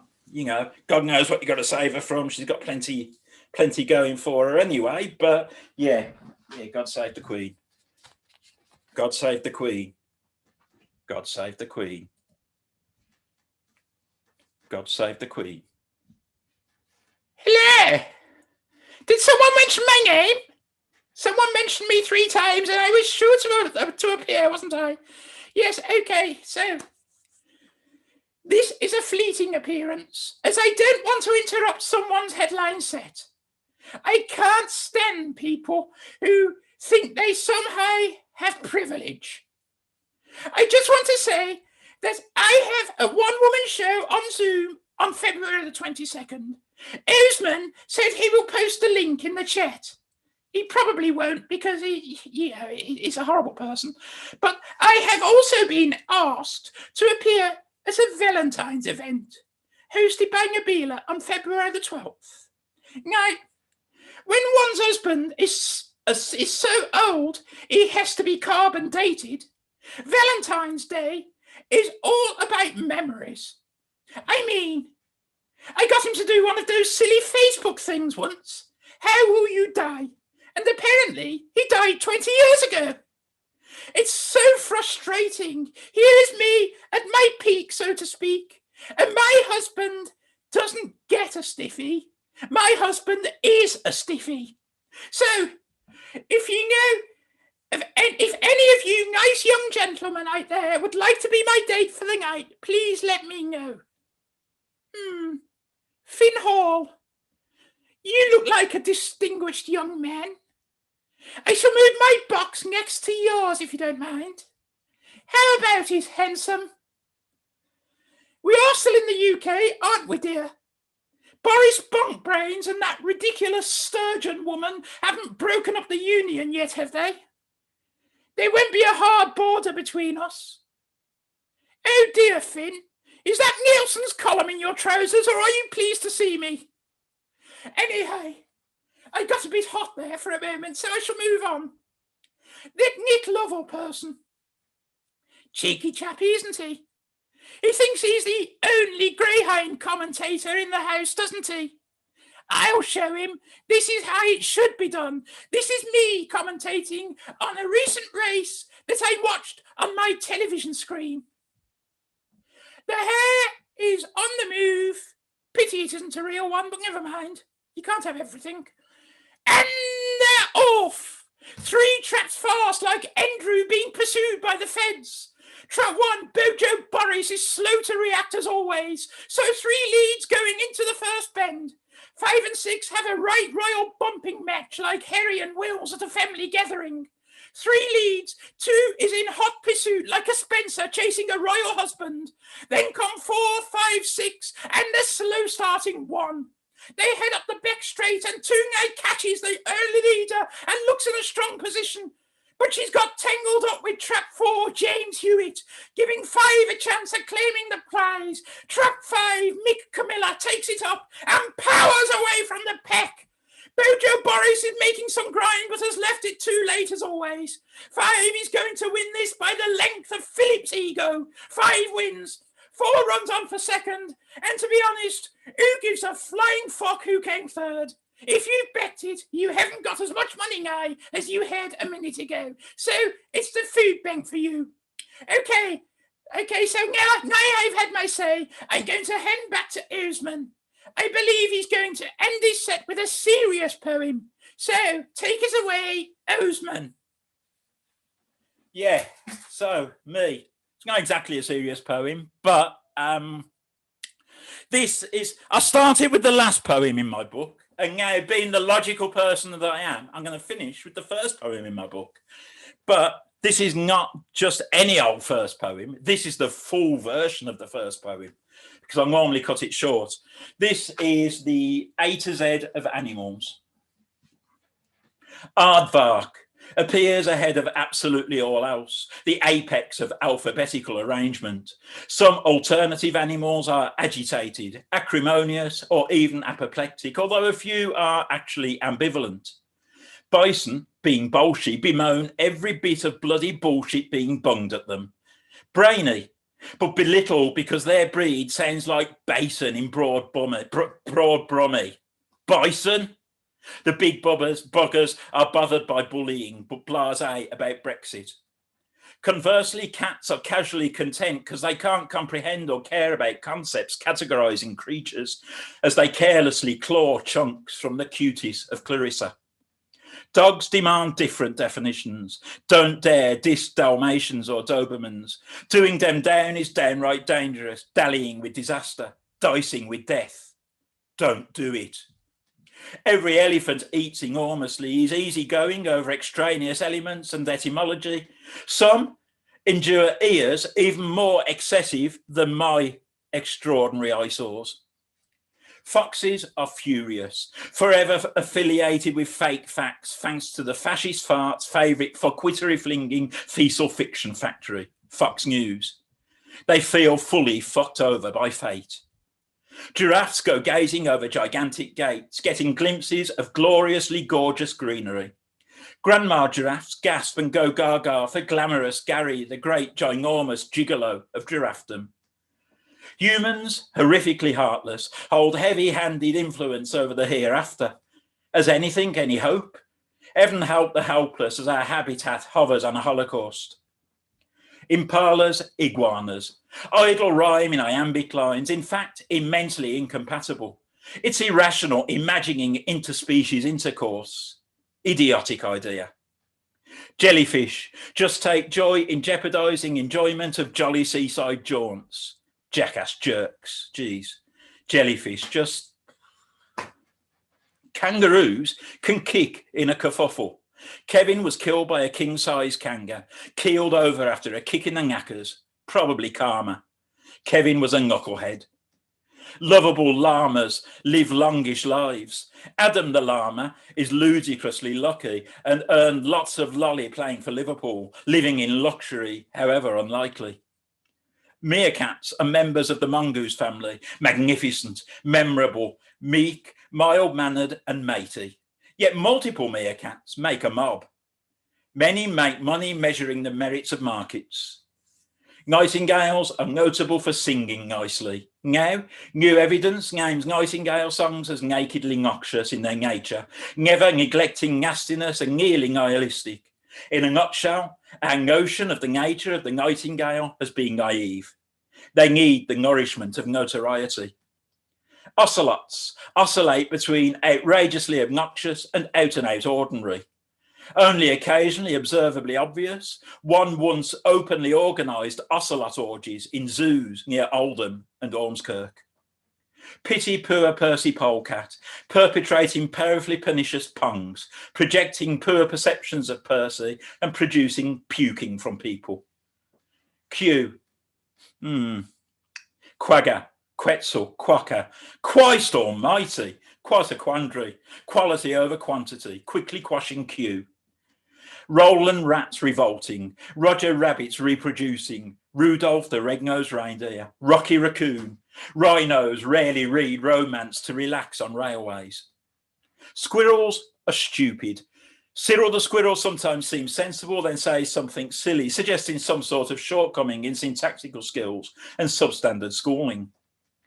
The trump. Tangerine textured tosspot, totally tactless toxic tyrant, timber brain temper tantrum trendsetter to the terrible twos, trashy tramp. Upoopa epops, upoopa, you pooper, yuzu super duper pooper scooper, undeniably unique. Vicunius, very, very, very fast, vanish at velocity, vroom, victory for wisdom versus valour. Wallabies wanna be wonderful, well, who or what wouldn't? I wish I was a wizard waving wands at woes. Wish away, wallaby wankers. Xanthariel, Xantis, Xantu, Xenon, Xanathra, Xerus, Xiphosiran. All X-rated, extremely awkward, xylophone playing, Xerox copying xenophobes to make Xavier exasperated.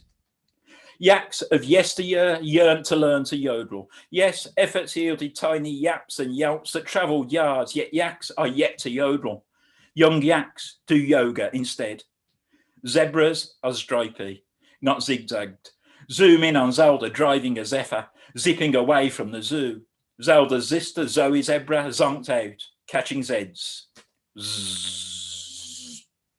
Thank you very much. And thanks for listening. I hope you enjoyed it despite the cock up at the beginning. That was extremely professional of me, wasn't it? So A box for Blue, I think he's done every one but the first couple, I think. You get to sit back here. If you haven't seen Jamie before, you're in for an absolute treat. Here we go, Jamie McCormick. Hello. Oh, Jamie. Hiya. Right. I'm going to play two pieces tonight, and both of them are inspired by a program that I absolutely adored as a child called Storybook International. Do any of the other sort of like UK poets here remember it? And it had a cartoon opening sequence and a sort of minstrel and a little fox beside a tree. And he sang a song that went, I'm a storyteller and my story must be told. And I absolutely adored that program as a child, everything about it, but especially that opening sequence. And both these songs in their own way have kind of evolved from my loving of that opening sequence. So this first one tonight, it's just a daft little thing that I wrote on Tuesday. And this is its debut tonight, its public premiere. And so if I do stumble over the words or the piano playing, then I do apologize. It's a very new song. So, and it seemed appropriate for tonight because this is presenting the presenters, and this song is almost like a little kind of introduction type piece. Anyway.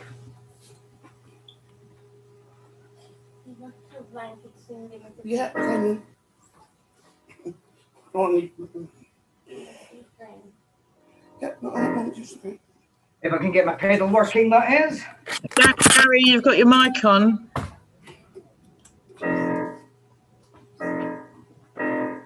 Come on. Sorry, it will work in just a second. It's got a dodgy connection. Ah.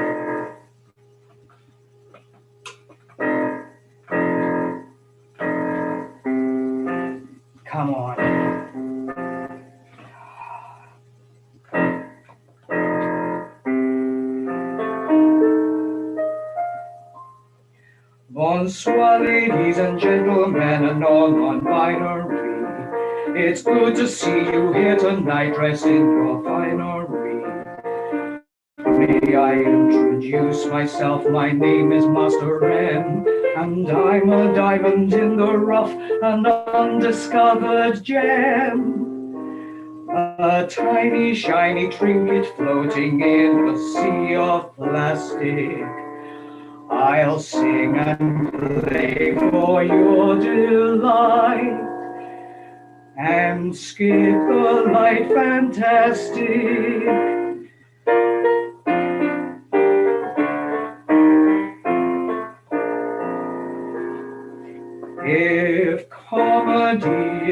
If laughter is what you require, then comedy I'll bring.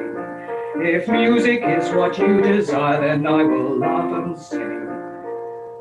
I am but a dancing dog, a painted marionette.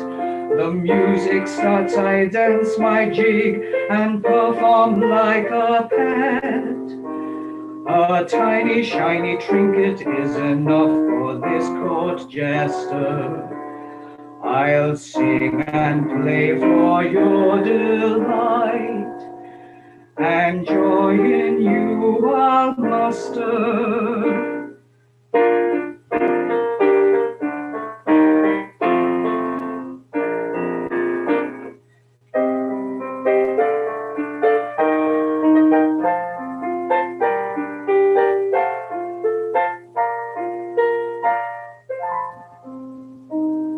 A tiny shiny trinket born to entertain a while.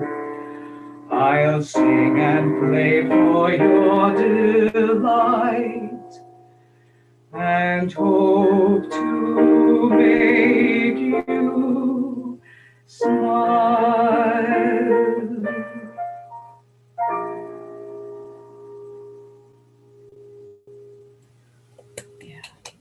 I do apologize. I just couldn't get the keyboard pedal working there. So.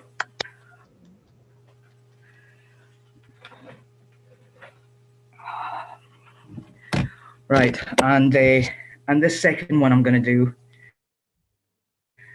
also reminds me of Storybook International because it's a bit like a fairy tale. And so that first song was my Hello to You, and this second one is my Goodbye to You, because it's called Happy Ever After.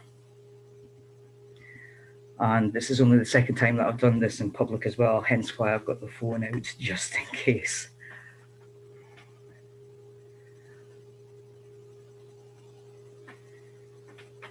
Oh, sorry, 1 minute to get a start note.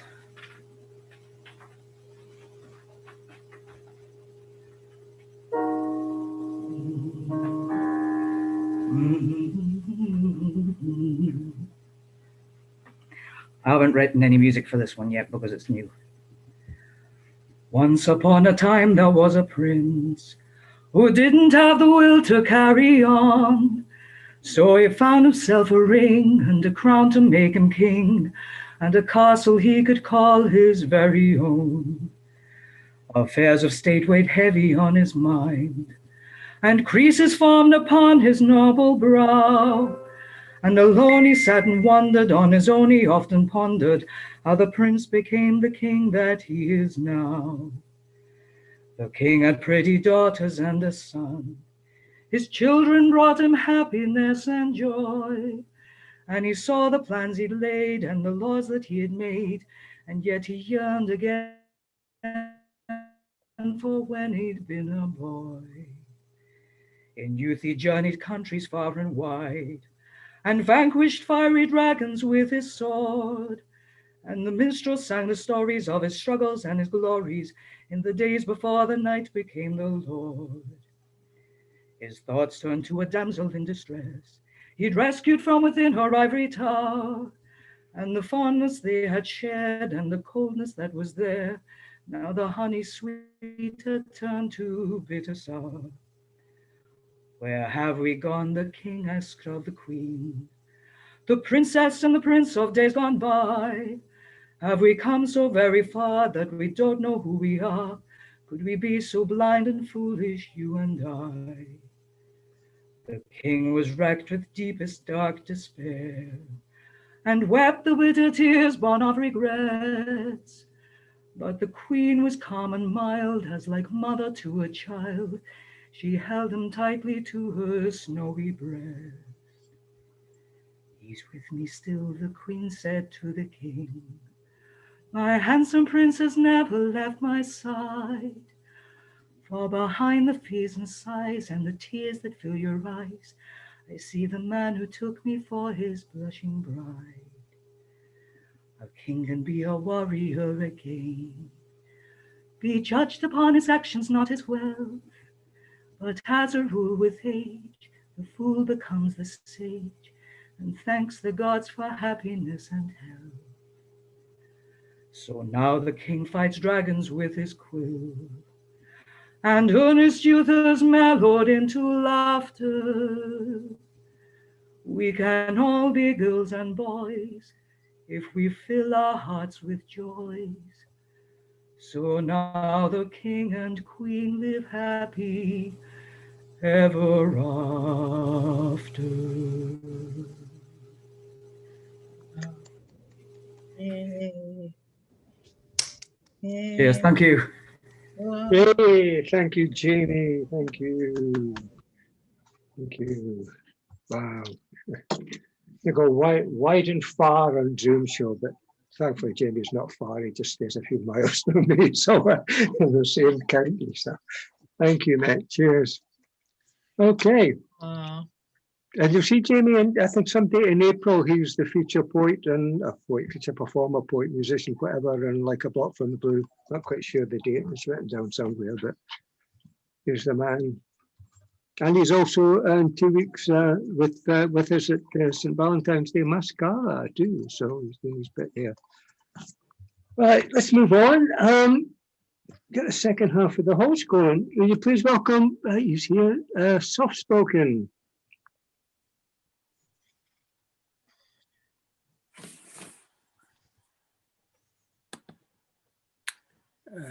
He was here a second ago. Okay, he's maybe dropped out. He just got here. Keep an eye on him coming back. All right, Gavin. Hello there. So after all that wonderful singing and keyboard playing, I'm going to give you 5 minutes of stylophone. Not really. Okay, but no, I have slipped one more into my set. It was inspired by Clive earlier during his Queen routine, and this was when I had published a couple of years back and got the chance to perform at the Edinburgh Fringe, Consort of Sorts. Prince Philip is secretly dead. He has been since 79. A shark ate him up in the Med. Prince Philip is secretly dead. Frank Oz moves his arms and his head. Jim Davidson writes all his lines. Prince Philip is secretly dead. He has been since 79. And the one I was really going to start with, I run an open mic for writers. It's called Hodgepodge, and the ethos here is an explicit ethos of no judgment and no criticism. I'm going to leave the details in the chat rather than talk about it here. And we're based in Dundee, but we accept submissions from at the moment, anywhere in the world because we physically can't meet up.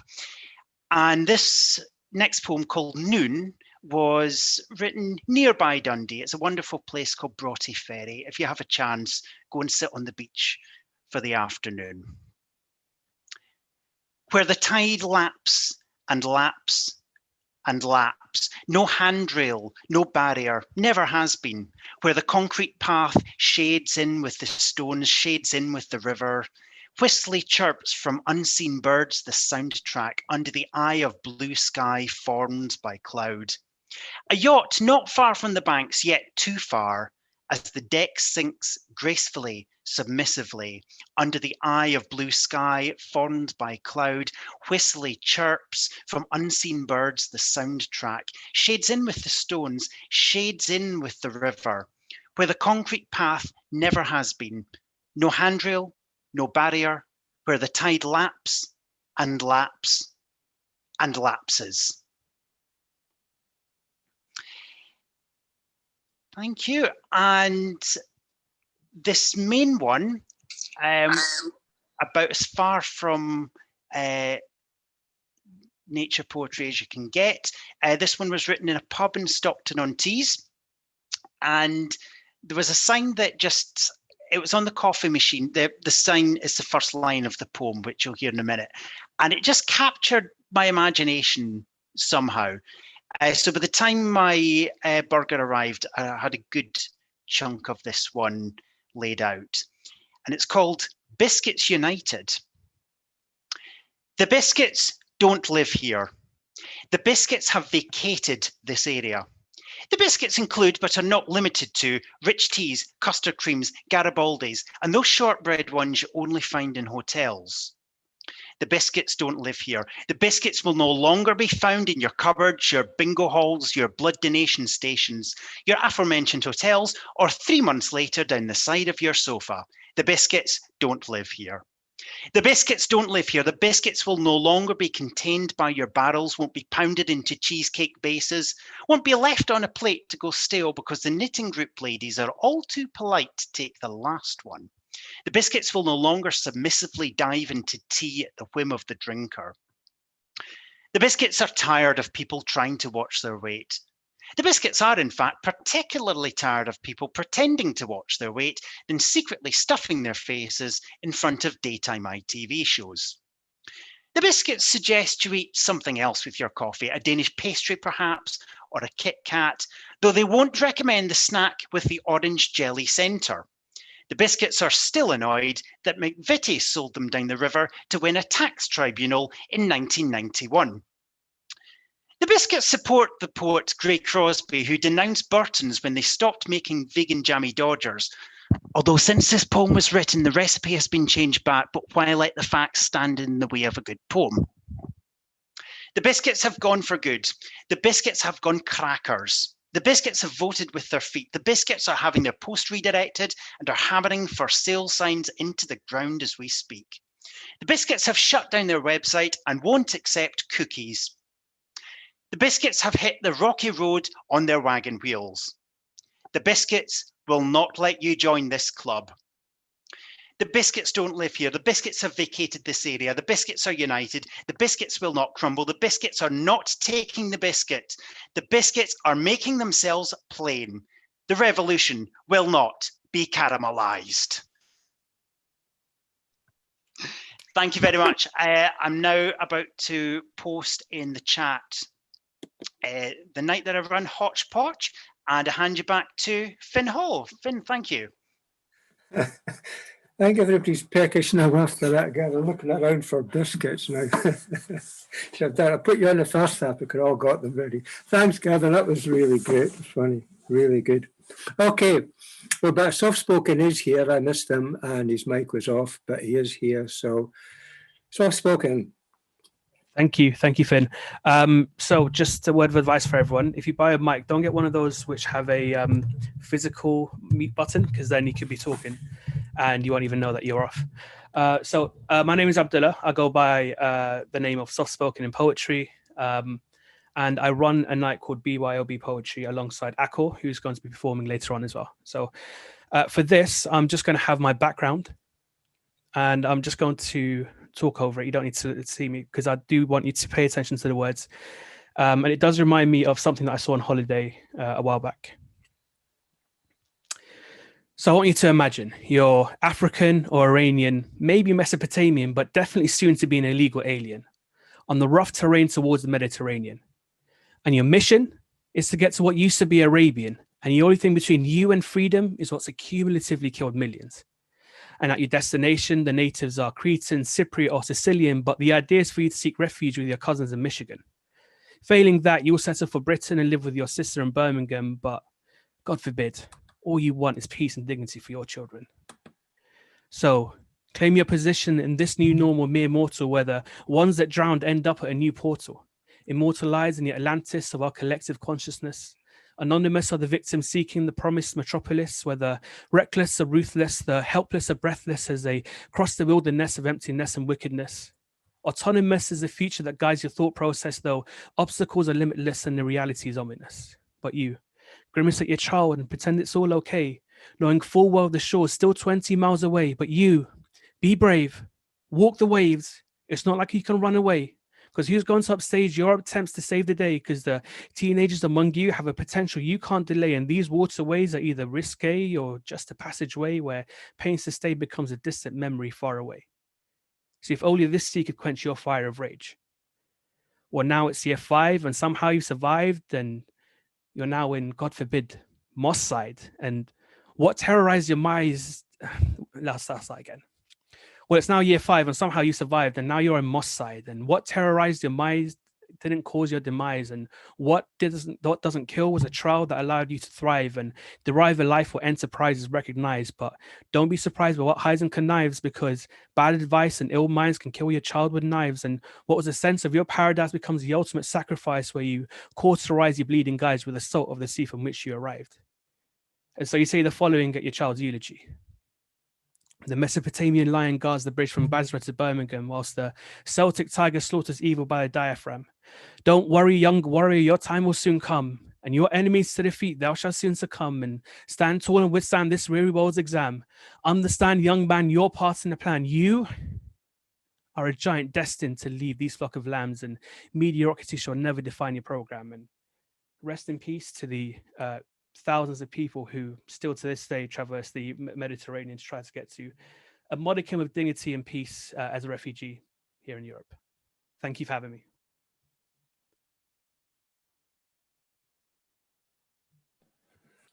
Thank you. Oh, thank you. That was a great way to present that. That was just perfect. Thank you, sir. Thank you for coming. Thank you very much. Okay, moving on now. Myrna. Yes, hello everyone. I'm from Leeds in Yorkshire, and Howard, Ben was on earlier and told you a bit about us. We meet every second Monday of the month and at 8 o'clock. Okay, my first poem then, I'm going to take you across the world to the Caribbean, to Jamaica in particular, on a journey. I want to read this one because it's called My Early Morning Walk, and it reminds me of the trip we once made out to Jamaica when my parents had retired there, and my father woke us up at 5 in the morning to go for an early morning walk. So it's quite a contrast to the weather we're having at the moment in Britain. Come, let me walk. Watch the morning rise. Pulsating cicadas, drowsy fireflies, shrub alive, last bit of shut-eye. Come, let me walk, past Miss Elliott House, veiled in luminescent grey, vacant veranda, chair waiting for occupancy. Come, let me walk. Listen to the thud, thud of mango trees, as fruit roll free and sweet. Keep away from the gate, too late. Snarling, growling dogs pinch against the gate, pull against their chains, setting off a chain reaction. Come, let me walk, middle of the street, heart a beat against ribcage, howls close and distant, cacophonous, velvet darkness adrift, rounded stone building looms into view. Oh, that's the old sugar mill. Another morn, witness to unspeakable suffering, vestige from another time. Come, let me walk. Bells approach. See man a trek with tethered goats. Greet all with toothless smile. Light ooze and sprinkle warmth. Dazzling, startling light. Come, let me walk. See amber, lemon, russet, hibiscus, lantana, cordyline and yucca, skirting the maho tree, abuzz with birds and insects, eyes feast on, bejeweled, blue fronds. Come, let me wait. Iridescent, shimmering green, hummingbirds hover, flash, feed, and are gone. Thank you. The second one is about something that we see a lot in Britain at the moment, and that is rainbows stuck in windows to glorify the NHS. And we also see them in the sky sometimes when we have a bit of sunshine. I cannot look upon a rainbow without hearing, feeling, somewhere over the rainbow, skies are blue. Suffused with, Richard of York gave battle in vain.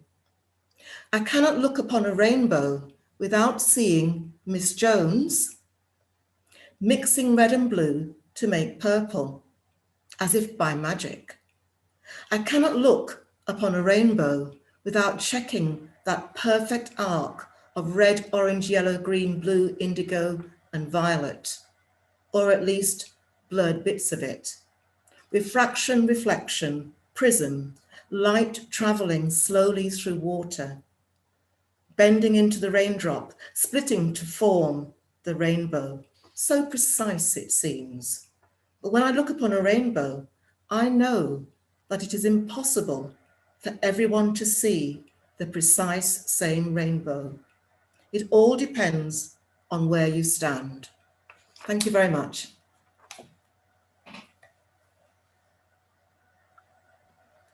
Thank you. That was beautiful. That was beautiful. There's some smelling the fragrance of the flowers as you were reciting that. That was, yeah, really nice. Thank you very much, Mara. Thanks for coming along. Let's move on now. Steve. Hi. There he is. Yeah, thank you. Thank you, Finn, for putting this event together. It's such a brilliant idea and it's a great celebration. And yeah, like somebody said, it's like a masterclass. Yeah, brilliant. Well done, you. So yeah, I'm Steve Tassain. I co-host Poetry from the Grassroots with the wonderful Mark, Mr. T. Thompson.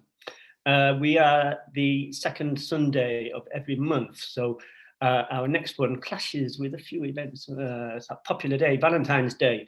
So we've got Red Medusa as our feature artist, and we also have Special K, who's in the room tonight, I think, doing a set for us. And the rest of it's all an open mic, and we never turn anybody away, certainly not yet. To find out about the event, you just need to make friends with me on Facebook or Mark, Mr. T. Thompson on Facebook, or both of us, if you want to be friends with both of us. I'll put a reminder in the chat after my poem. This poem is about an ailment I suffer from called prosopagnosia, which is a wonderful big word for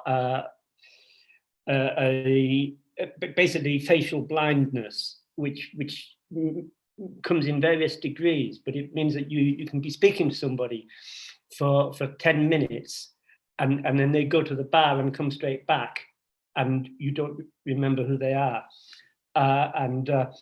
In the spoken word scene, this is particularly detrimental because it means you're constantly blanking people and you're constantly not recognizing somebody who's just been on stage and done an amazing poem, and they come off stage and you don't know who they are.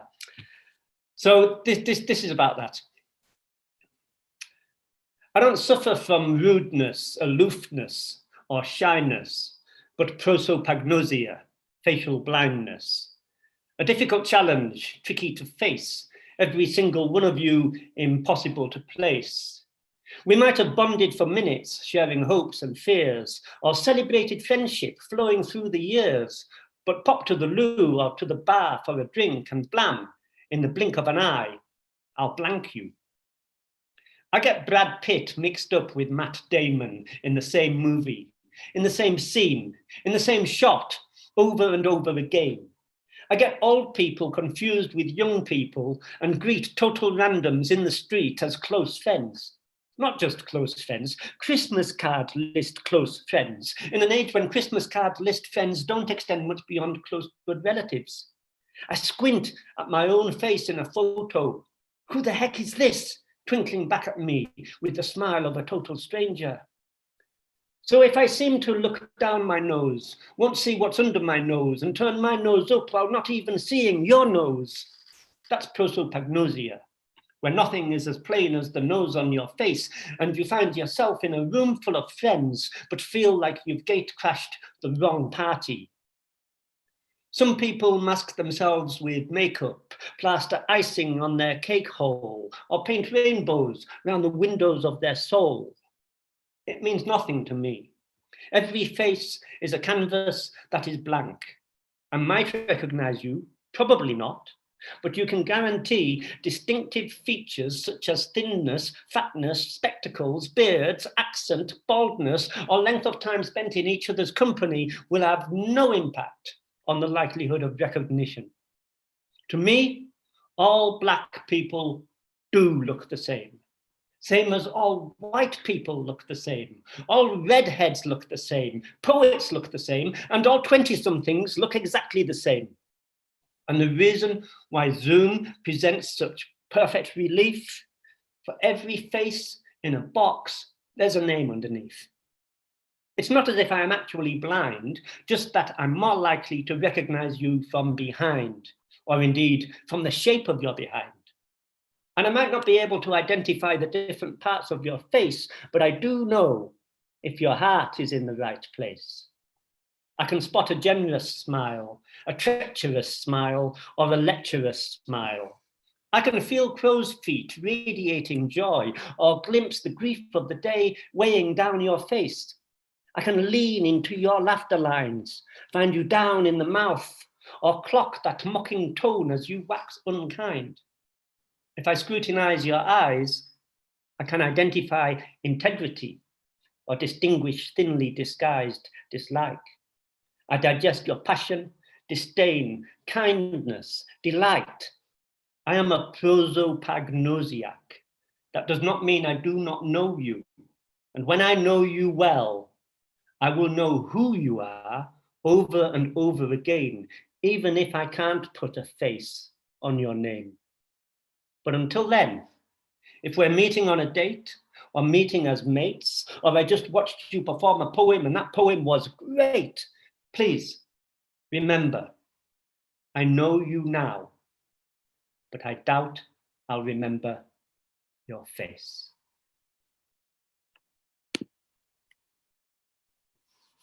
Thank you. Thank you, thank you. Thank you. Yes, well,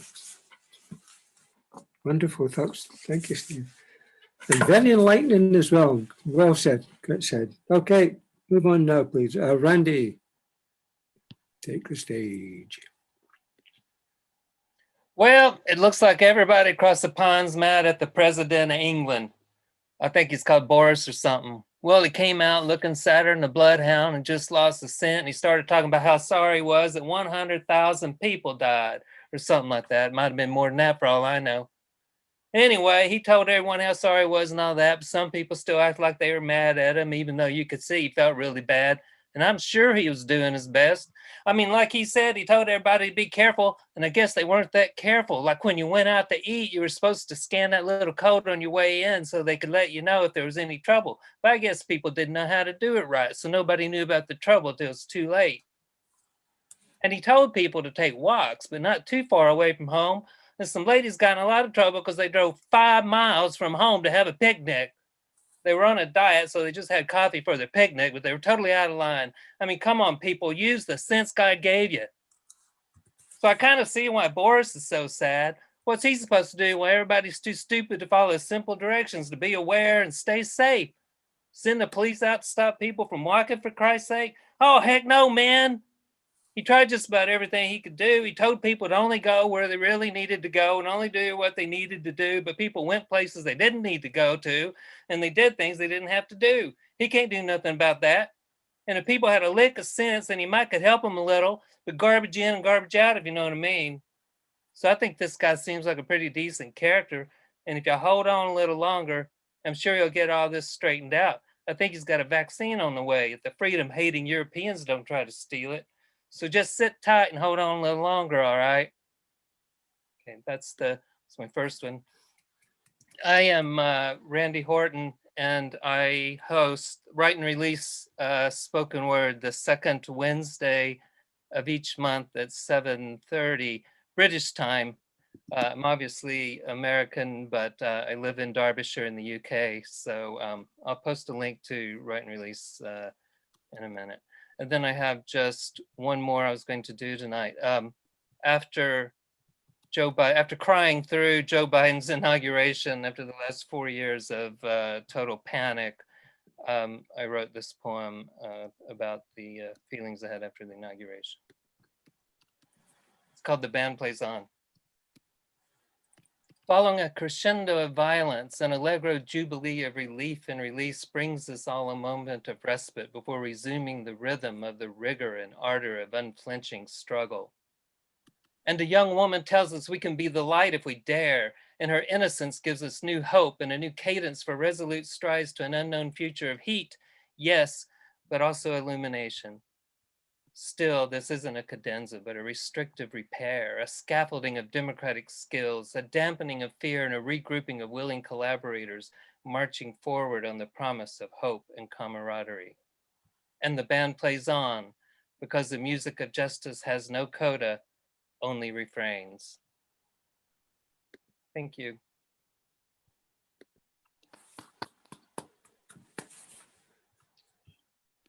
Thank you, Randy. Thank you. Good to see you. Good to see you. Okay. We're going to move on. You have to turn your volumes up for this next young man. He can be slightly quiet at times when he comes on the screen. Gary. Hello? Hello? Anybody there? Hey? You there? Anyone hear me? That's better. Oh, I can hear you now. Oh, that's a little better. Oh, wow. My reason why my name's Steve Lane, because I want to be great, because I don't want to go out with, well, at least you think, not on a date. So that's the reason why I've changed my name. First of all, I'm going to have to give a major apology. Apology to at least a lot of you who I've said with 10 minutes to go of your show, you got space for a small one. And also a major apology for this. This probably goes to Michael Wilson. I can't find my email. Probably this one goes to Clive. Clive, when did you send it? I'm sure you've been done. So I apologise to all those hosts because I know what it's like just to have that last minute. And you're waiting there thinking, are they going to come in? Are they going to come in? Because I had this on Friday night while I was hosting Pick and Mix. I also host Say It Louder. The idea when I first started Pick and Mix and was to have I'd been all around. I've got to thank Rob Reeves because he doesn't know that, but after I had my heart attack, I was scared to go lots of places. So my second piece of therapy was to go to Rob's session. Think of that as what you feel. Anyway, but what I was going to say is, but the idea of Pick and Mix was to bring to my hometown, what's got some fabulous poets of Peterborough, England, the Fens, all the fabulous stuff. I wanted a Friday night out where they had poems, spoken word, comedians, music, and we held it in a vegan restaurant and we had jazz music playing. It was just brilliant.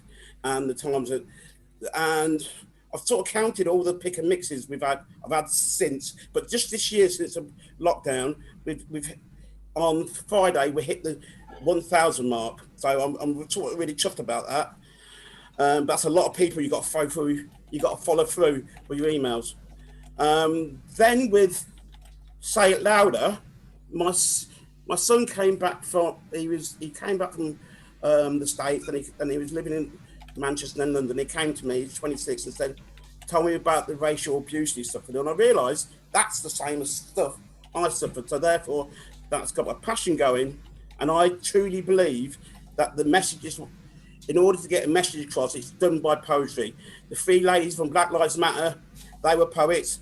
All along the line, there's been poets what have changed history. And the event I did with Tish Canthor on Wednesday, it's been a long week.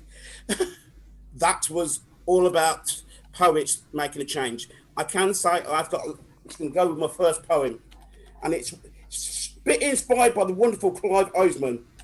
But it's also, this is when I had my, what I call my Mark Wright moment.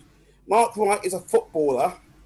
And for years and years, he used to get abuse on the things. Then one day, a French footballer died in the crowd, and the crowd races Bruce. When they asked Mark Wright about it, he said, "Oh, I can't believe it. All these years I've been getting a racist chance at me, and it takes a white Frenchman to highlight the issue." But this, very similar to this, Clive put this down to me, that I, in my short life, apart from 18 years with my ex-wife, I could honestly say and celebrate the fact that I have never enjoyed sexual intercourse with a Tory. Yes, that's right. I've had intimate connection with some stunners. Look at me. And occasionally, unfortunately, it's a night on the town, probably up Nick's Grey Town track, I've woken next to some cross dog winners. But I can honestly say that even during austerity, I have never slept with a Tory. Not even ran through the cornfield and chasing Mrs. May to have a lay. Admittedly, I have flirted and drank with champagne with an Abigail from the south, Kensington, and have a poster above my bed of Princess Meg. Oh, Britannia. But she has buggered off to LA with Harry, so I can honestly say I have never slept with a Tory. But I can confess, be liberal with the green. I have kept the red flag flying high in a polling booth in Windsor and took a chunk out of pineapple when doing a calendar with the WI. You can be reassured, I have crossed my heart and hope to die. I have never slept with a Tory, but I've had a ball with the Munster Raven Looney Party. I was just reminded that there's something I've started. I started on Friday. It is imitating host leaders. I was trying Nick on Friday when introducing Clive. I think I've got that down to crew. I've tried Steve. I've got a good Finn and I've got a good Rose as well. And I've got a good Christine. That all will come out when I'm going to have the night of the host, a one-person show. And for my final thing, I want to watch, what do you do when you're in front of a load of poets? Oh, you know, they're going to judge you. Because I have this rule. From Monday to Thursday, I will do serious stuff. Things, words of scholars. But come Friday, and by Saturday, and by the time I reach things I've lost the plot and I've got to do something just to make me laugh. So this one is one of the handful of poems I've been in trouble for, I've been banned for, I've also almost been excommunicated for. And this is about on a day that Chelsea beat Burnley and beat Tottenham. I have to read this. The hand of God blows the final whistle. The man who sits on the bench on the right-hand side of our Holy Father would score most of the goals. He plays in the role of a lone striker, but it's written that the big JC, the number one keeper, hallelujah, is on course for the Golden Boot and the Golden Glove. He saves, he scores, he's also the sweeper. And who can forget, he's the number one forgiver. Pre-match meal is the Last Supper. Program notes have been written in Isaiah and the tactics the Holy Spirit has put together. Repent and pray, pray and repent. It's all that the big C and his followers have come to remember. With the power of the cross and with the man in black and the white collar, ends the hour of darkness by kicking off the service at 3. The crowd shout, "It's a miracle! You can see!" to the referee. I say so. He replies, "I've been to see the bearded man at Specsavers from Galilee. I was blind and now I can see." I said, "You must be impressed. I was blind and now I can see." The teams are led out the darkness from the temptation by Captain JC. Despite the lack of light The match atmosphere ignites like an incendiary when Pontius Pilate leads out the rivals, the Romans from Napoli. Ladies and gentlemen, this is bigger than welcome. It's a big match. It's history. It's philology. It's the local derby, not Derbyshire with Randy. The Gaffers formation is a Christmas tree. In goal, handling the big crosses, is a big JC. Andrew, James and Don and the fisherman from Capemont form the back three. Peter is a sweeper, the midfield general, the holding player. Man marking Barabbas is Judas. God, and can you believe it, Lionel Messi? Inspired by the witnesses of Mary, just like a shepherd, he calls his flock. No denials, follow thee. The cat's clatter and the ball winner is Matthew. He's joined in the midfield by the creative and sublime, by Philip and Bartholomew. The two brothers, James and Thomas, play on the wings, leaving Simon the Zealot up front to score from those holy crossings. The believers and the supporters get behind the team and start singing. Sing when you're fishing, we only sing when you're fishing. Sing when you're fishing. Peter led the chorus. Jesus Christ walks on water, la la la la la la, and so on. He got really edgy. The first half is all very cagey. But as they approach the half-time communion, Barabbas, can you believe it? He must be in from dirty northern Leeds, cheats a referee. He dies and get a disputed penalty. The apostles, don't harass her, don't feel any frustration. It's Barabbas. This is the moment. You can see, thank God it's not England because they're really good at bad at penalties. It's Barabbas v JC. The battle of the old enemy. Yet still, the disciples offer Barabbas redemption. It's VAR. No. He lines up. Swaggers back the hair. The crowd take a sharp intake of breath as the Roman murderer takes a spot kick. JC dives. He puts out a healing hand. The ball is heading towards the top corner. It's a miracle. He saves. No, Keegan didn't score on the back, but he saves. It's the hand of God. Bellow the fans. Phew.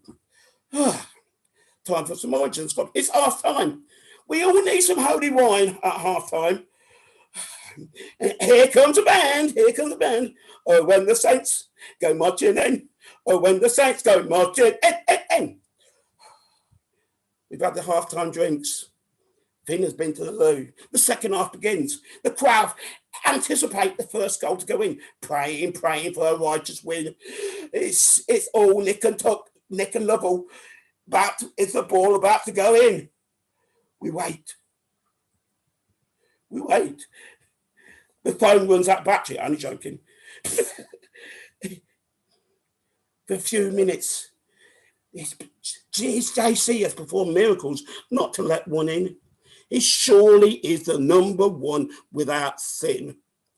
With a few minutes ago to the ref calls time, the three apostles start warming up down the line.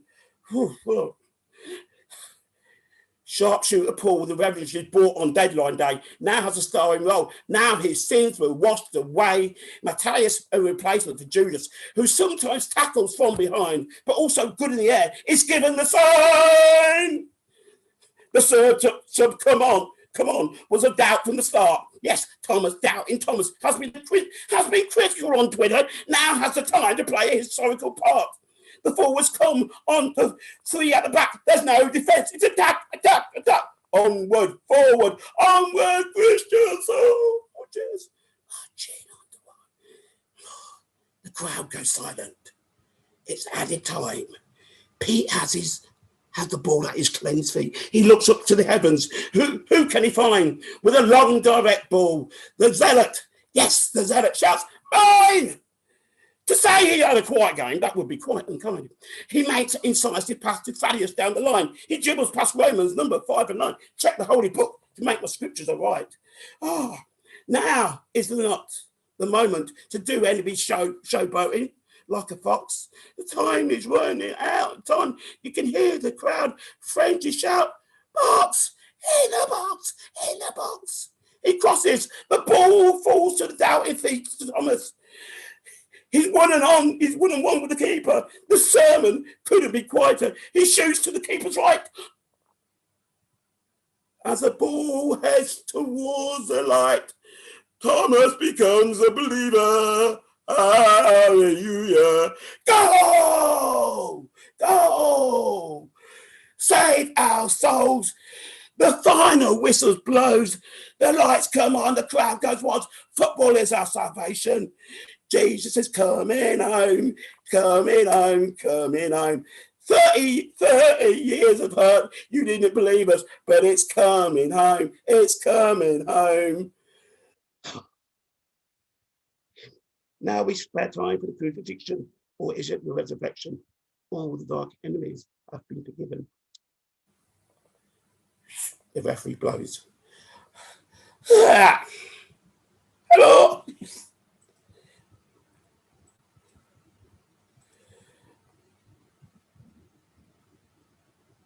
I don't know what happened there. Oh. Hello, anybody in land? Aaron, thank you. Thank you. Thank you. I'm up and down on my knee bending. I must stunned you all into silence. Sure, if there was more of what was happening. Please Thanks. repent. Repent now. I ask you, Finn, get down on your knees and say, I'm sorry. I'm sorry for putting all these hosts together on one night. Please, Lord, forgive me. I didn't mean to drink hot chocolate at this time of night. Cheers, Gary or Steve. You better change your name back or people get confused. That's the idea. Steve will look and no, not even with the name. Oh, this is the idea, because if it's great, you go, Steve, you go, stay. Can't wait to tell Mark Thompson how great I was. But if I was shy, he'd be like, nah, we won't put Gary on the grassroots again. What can I say? It's like, oh, that's Steve to say. Did you hear him the other night? Thanks. All right, cheers. Thanks, Gary. Thank you. Oh, I had a sore throat all day. Oh, bloody hell. Cheers, mate. Right, Finn, can I quickly say about all the events we've got coming up? 15th, we've got Where is the Love, which is because there's so much hate in the world, and it's all those lonely people who didn't have the love. That's got Dominic Berry, Evan Gannon, Holly D. Following that, we've got Black is the New Black with Mervyn and Catrice. Then after that, got a brand new thing happening with Rhoda. We'll keep that scum. That's going to blow your mind. We've got George Floyd Day, May the 25th. It's called Knee in My Neck Day. We've got Steve Lawrence Day on the 22nd of April. Yeah, there's loads. And I think half of you involved anyway. So, hey, who am I talking to? Good night. God bless. Time to watch Dancing on Ice.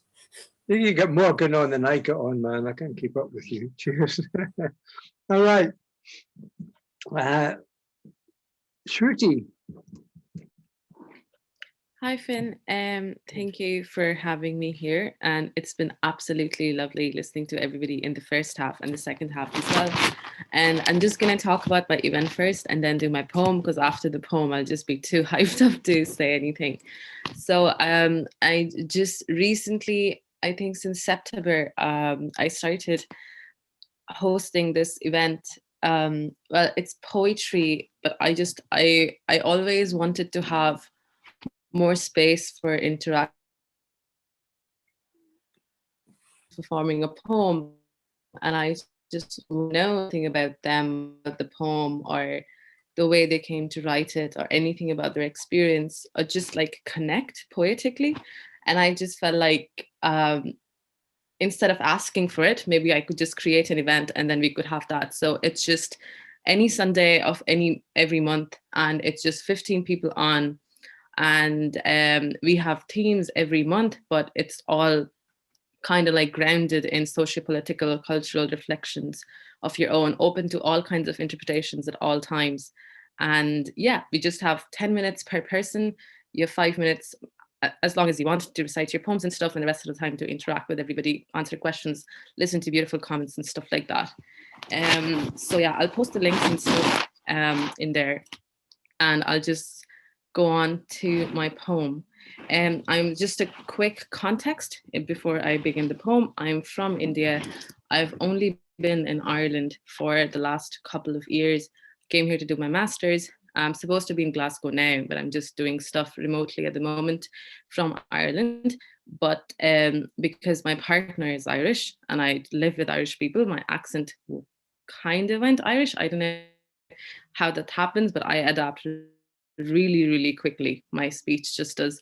So people confuse me from being from different places. And I was like, how do I express what I feel about it? So I wrote a poem and I'm just gonna go for it. And this is called Which Direction Should I Head to Go Home? An old man sitting across me in a bar, coughing up the years of tar built up in his dreams, hopes of a love never to be lost. Sitting alone, legs spread, waiting to be buttered in a thick layer of fine Irish butter. Sipping away with his fine, stout mustache, turns to me with the politeness of an Irishman, way beyond his teenage years of broken bottles, puking, spitting next to the school playground, and says, "Are you based in Dublin? You have a gorgeous Dublin accent." I turned to him, nodding my head, smiling, and whispered, "Yes. I was born in the wee morning of an uneventful day in the month of September, right in the ward of Rotunda Hospital, surrounded by the majestic presence of swans in the Liffey, seagulls bellowing away in the miserable sound of insatiable hunger. My immigrant mother, in passions of a love never felt, cradling me, dancing in a room echoing with cries of babies who lived, cries of folks whose babies didn't. Grew up in the familiar streets of Merrion Road, breathing in the sea-stained breath of home, spent half of my life waiting for happiness, the other half waiting for the Dublin bus. Walking past the well-arranged litter of dried leaves and twigs, living through the 4 seasons of winter, winter, winter, and a little bit of spring. He offered to buy me a drink, and I told him my boyfriend was shitting in the crapper. A middle-aged couple with a baby who wouldn't shut his trap ordered a sharing plate of chicken wings, asked me if I would be kind enough to get them some Cabernet Sauvignon, to dull away the screams and memories of past sleepless nights, the midnight failures of making love, restless fucking under the shining stars. While I poured them some spicy red, the lady twirled and sniffed only to gulp it down and moan, lovely. Only for the husband to turn around and say, "Your eyes are quite lovely. Pardon me, but are you from the exotic land of Morocco?" And I said, flicking back my hair illuminated by the sun setting away at 4:45, "Yes." He told me with a smile hiding away at each corner of his mouth, "Moroccan women are gorgeous." As he sipped away at the wine, catching a glare from his wife, I walked away, reminiscing about the beaches at home. Water as blue as the skies, skies as blue as the cities. I remembered the man who approached me on the cigarette butts trodden down path of Parnell Street.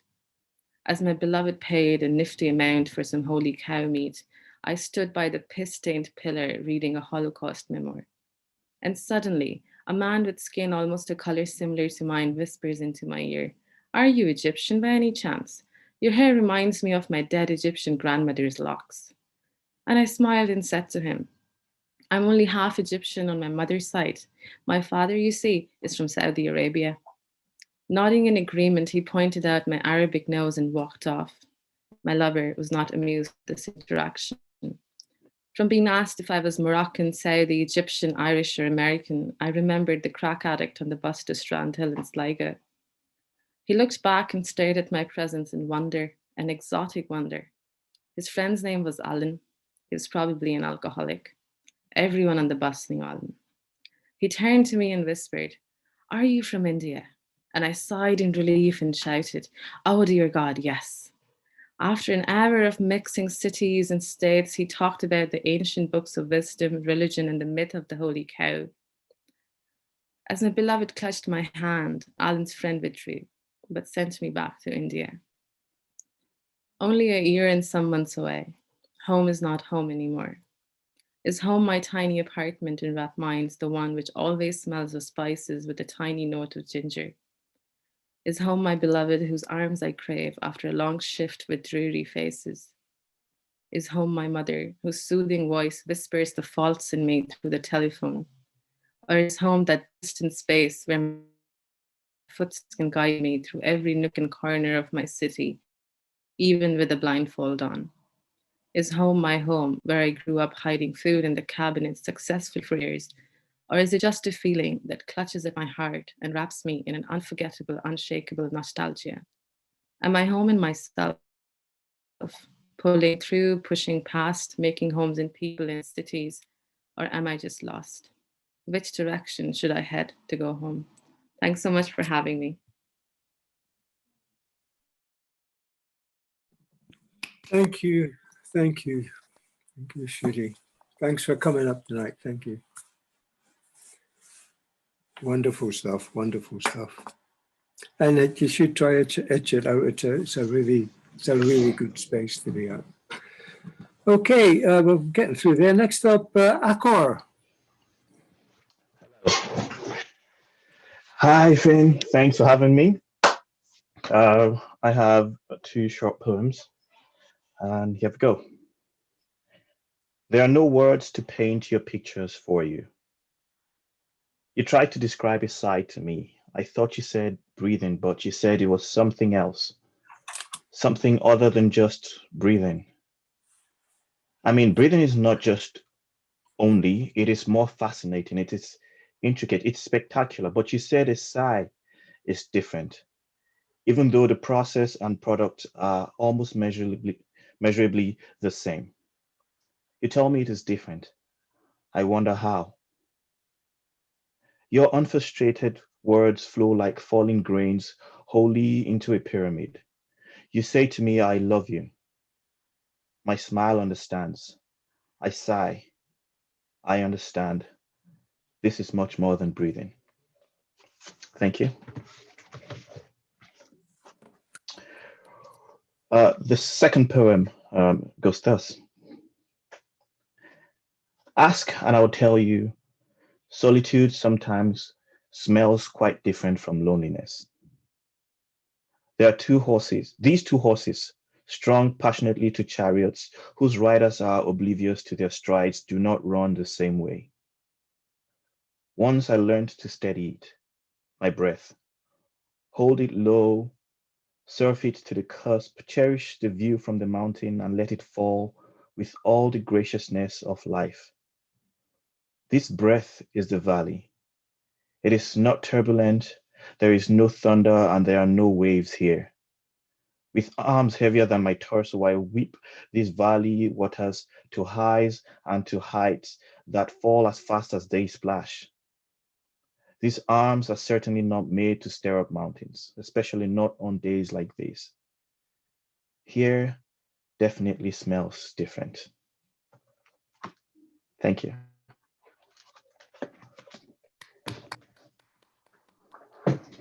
Thank you. Thank you.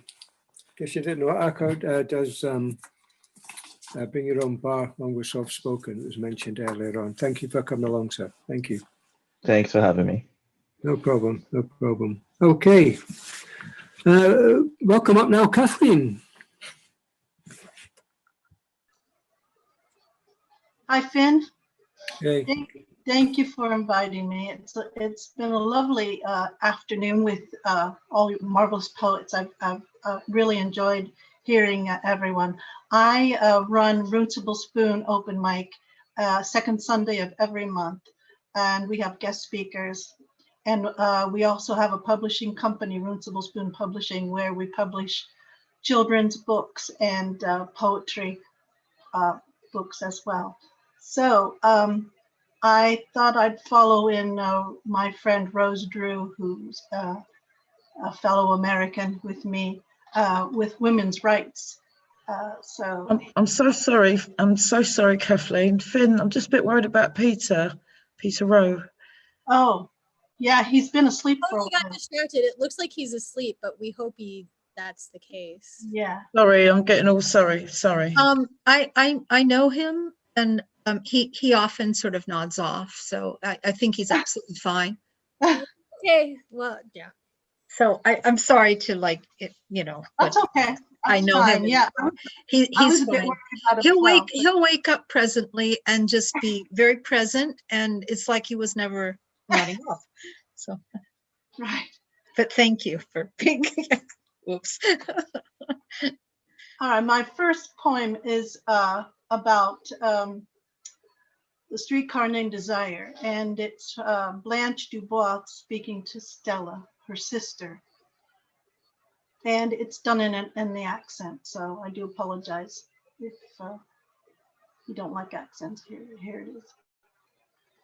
His top muscles smell of sweat and cut grass, and for no reason he slams his fist on the dining table, hurling dishes against the wall as we pray, cramming our lives into teacups, never knowing how high to jump when he returns with his grease-stained anger.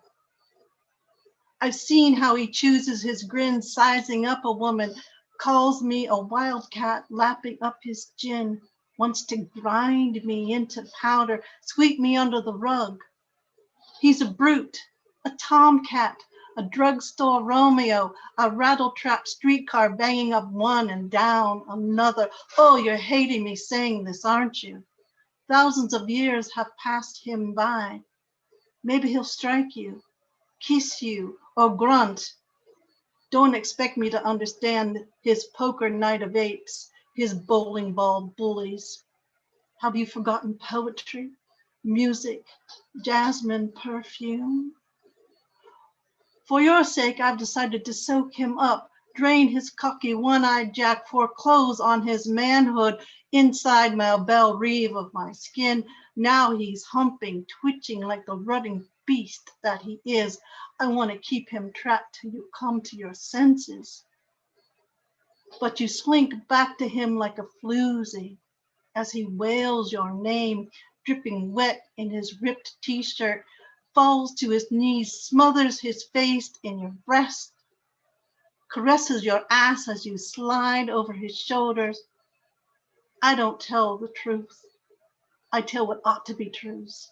And I'll tell you this, things that happen in the dark don't make everything else unimportant.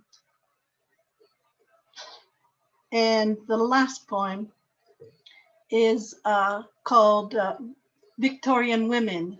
And a very wise doctor, this is a true story, where a very wise doctor named Mortimer Granville invented vibrators. And it was because Victorian women, I don't know what was going on with Victorian men. They certainly couldn't find what they needed to find on a woman, but the Victorian women went to the doctors to take care of their needs. And so the doctors would use their fingers at first, but then it took too long, and so he invented the vibrator. So thank God for him. Here we go. It goes like this. Oh, doctor, I lie awake and dream I am a bird alone perched on a roof as the night wraps tightly around me. I have this aching in my side, keeps sliding down my thigh. My days vanish like smoke. It's no joke. Oh, doctor, the clock ticks without a talk. Every second I cock the hands backwards. Some days my mirror's reflection splits my face from laughter into sorrow, and tomorrow I will have collapsed in on myself. Oh, doctor, I have completely misunderstood the voices in my head. My origami macrame is in knots. I forget to remember what I forgot. I want to slip off my skin. I've lost the plot. Where do I begin? What sin have I sinned? Madam, let your body unfold. Oh, doctor, lay back in my chair. Wait for the jigger of limbs and the arching of your spine. Oh, doctor, please. How divine. You do it with such ease. How does it feel? How does it feel? It feels sublime, like the tongue of a Siamese cat. Would you like something smoother than that? Many wish to use this. Oh, doctor, it wiggles like the nose of a slippery fish. Oh, just to the left. No, to the right. Oh, up a bit. Ah, that's it. I like how you console the sugar lump in my sugar bowl. Oh, doctor, same time tomorrow? Thank you for listening. It's been a lovely evening. Thank you, Kathleen. Thank you. I'm engrossed, getting so engrossed in listening to everyone and not even getting into the chat half the time. Thank you. All right, let's move on now. Michael.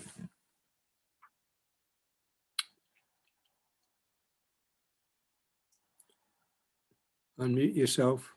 There you go.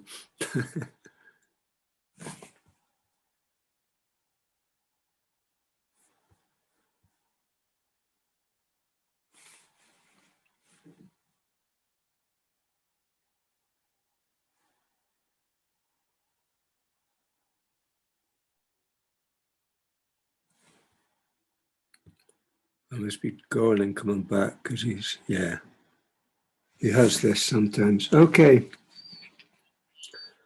We'll move on, wait till he comes back. Aaron, you're up next. Oh, here he comes. He's back, I think, is he? Thanks. Thank you for your patience, Finn. Yeah, it's a bit of a there you go. This whole thing. Hi, you guys. Yeah, I'm Michael Wilson. I organise Lit Up, which is a monthly event. We're on the third Thursday of the month, 7:30 GMT. It's a poetry night with a twist. We encourage readers to read a mix of their own poems, but also poems by poets they love and are inspired by. We have 2 headliners each time and an open mic. The next one's on the 21st. We've got Dominic Berry and Abby Oliveira. We're normally based in Belfast. Okay, so the poem I'd like to read is really about Port Stewart, actually, but it's kind of about everywhere, really. Pete lived in a corner house in my hometown, detached for longer than I knew. The place was always a bit sloped and a bit boss-eyed, but he lived there for years. The only time he spoke to me was when I saw him out brushing his front step. I asked if I could help him as I passed the house, so he volleyed a barrage of angry words at me. One day, metal fences were erected around Pete's house. They knocked it down, along with a couple of nearby houses to make way for a corner block of several builds. Pete's land was the last to be built on. I used to look at the lengthening grass on his plot, all those memories, leveled.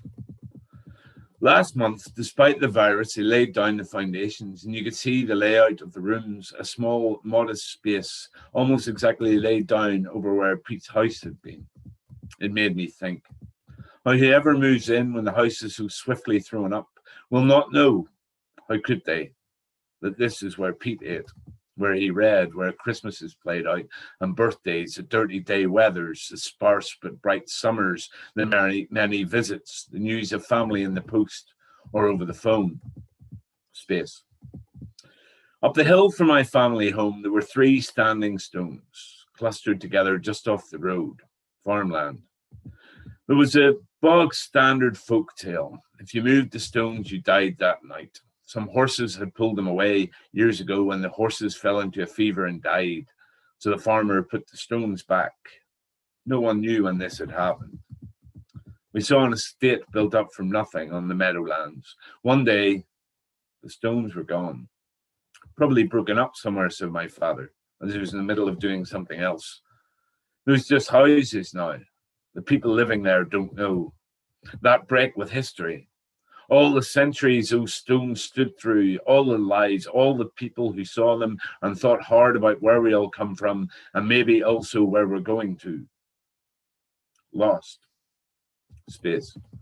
The promenade in Port Stewart is a busy road along the bay. It was blasted out of hard black basalt from the same volcanic rock the Giant's Causeway had, just cooled so much slower. On social media, people post historical pictures of the prom other than cars. Mostly, it barely changed for years. There's so-and-sos and such, that's now closed door, but the buildings were the same for so long. Drinking coffee with a friend, he remarked, as many do, that the prom has shifted in shape and means. Many of the historical buildings replaced by shiny glass and modern one-size-fits-all fronts and fittings, a featureless facade where stories used to be spun. Lives growing amongst the shops, games arcades and snooker hall.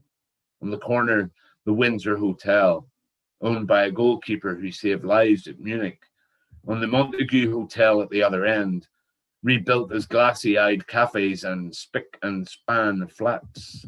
The tourists that crawl up and down in their cars and camper vans, the students that benefit the town, don't know all the stories that have been unspun in this place. a short history compared to many places, but no less rich for that. And soon there'll be a time when there'll be no one left to remember. Shops changed to loyalty card cafes rather than hardware stores, banks, and clothes stores.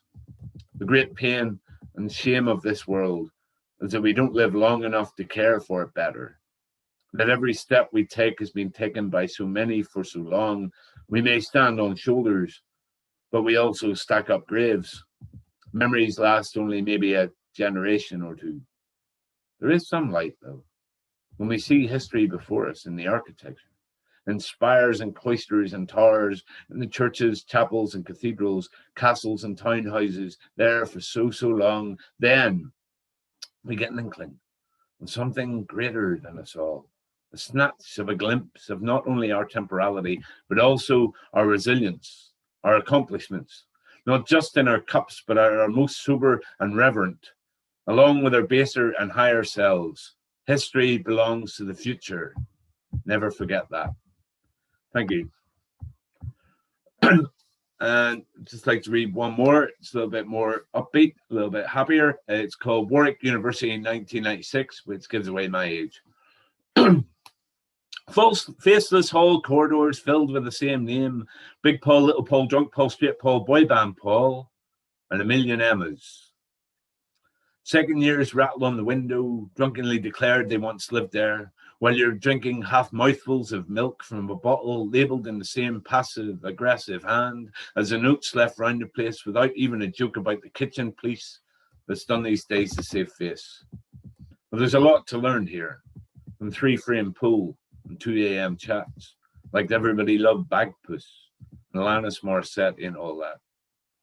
And the whole world is here to share this drunken 3-year procession, as long as you're middle class, 18 to 21 and Caucasian. Sophisticated Radio 3 dinner parties end in strip poker, walls decked with "Take Me to Your Dealer" and train spotting posters. The Socialist Student Workers Party tried to boycott smiling, but no one pays them any heed. The army try to get you early, but there's beer to be drunk and Descartes to read, dancing with actions, irony to fake, lectures to sleep through, deadlines to make, wearing music t-shirt like secret handshakes, dancing to Blur and Chumbawamba with the same grin in your face, wearing your ever-forming heart on every inch of your sleeve. And the years may rage, the 90s are now old school, now living your life in a cubicle cage, but the past still lives in you, because you never really age. Because university showed there's more to life than what can be read from a page. Thank you very much, guys. Lovely event. Yes, thank you, Michael. Thank you. Thank you. Wow, what a great night. But we're wearing on. Erin. Hiya.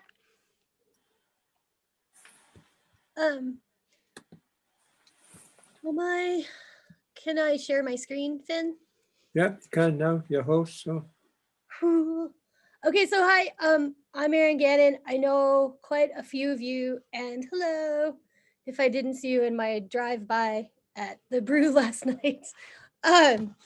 So I am a co-host along with Andy Talbot, and not here. Pam Benjamin, who's from San Francisco, Andy's from Newcastle, and we host open mic called Choose Poetry, Choose Life. It's every other weekend. It's a transcontinental affair because Pam is in San Francisco, and Pam runs a pirate radio station there called Mutiny Radio, so it's broadcast on Mutiny Radio. So just know that people can listen to it. So yeah, everybody should come along. The next date is February 10th. And there's a bunch of people from here who are regulars or semi-regulars. And yeah, we have a really great crowd. And so I'm at Glasgow Uni, or the University of Glasgow. I'm from Chicago and San Francisco, sort of equally, actually. And I am now getting my PhD in creative writing at Glasgow Uni, and I am writing a long form poem / rock opera about my time in a country band in San Francisco on the West Coast. And what I am going to, performing this live is a big pain in the ass because it's a song with a poem, and the sound always gets kind of jacked up. So I decided not to take a chance, and I recorded it and made a little video for y'all. So I'm gonna share my screen now. And this is called 7 Years and None More Time to Waste. Okay, we're just gonna do that over again. I don't even remotely understand what that's about. Remember when you didn't want to quit your job? Remember when you didn't want to start the band?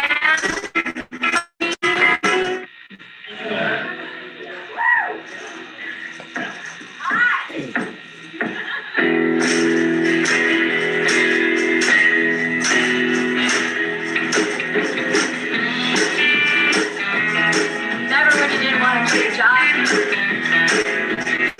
Remember when you didn't want to start the band? You didn't want to write the song? And now you like it?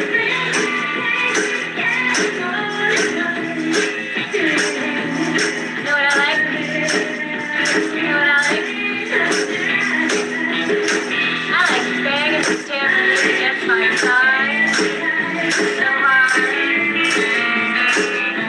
And I like a drummer who watches me, plays along. 7 years of running down that line. 7 years of running down that line.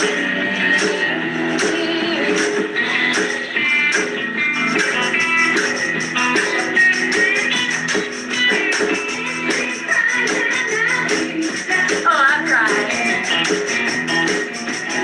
Every single person on this stage has lied to each other's faces, including you. Where has there ever been a better home where you can feel what you're making swell and grow? Nothing counts like the show. 7 years singing like a stone.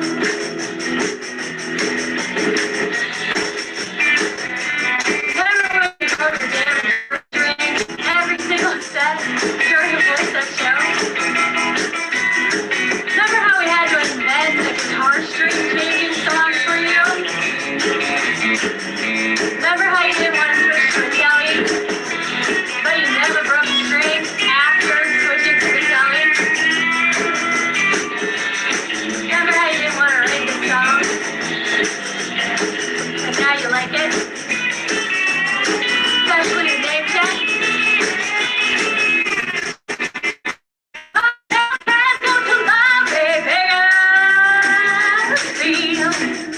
Time just passes by beneath my wheels. We played 7 shows in 5 days, darling. And there's energy bands in this store club audience. And they're all trying to steal our guitar player. Sam, stop buying us shots of whiskey. 7 years gone without a trace.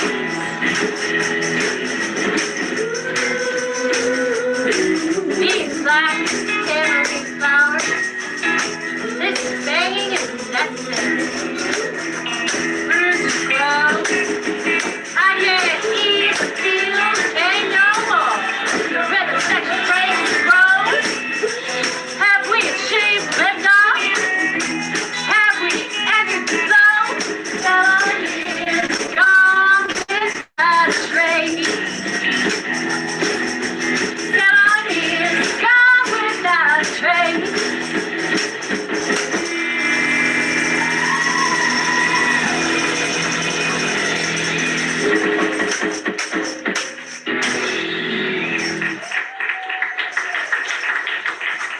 Remember when you didn't want to start the band?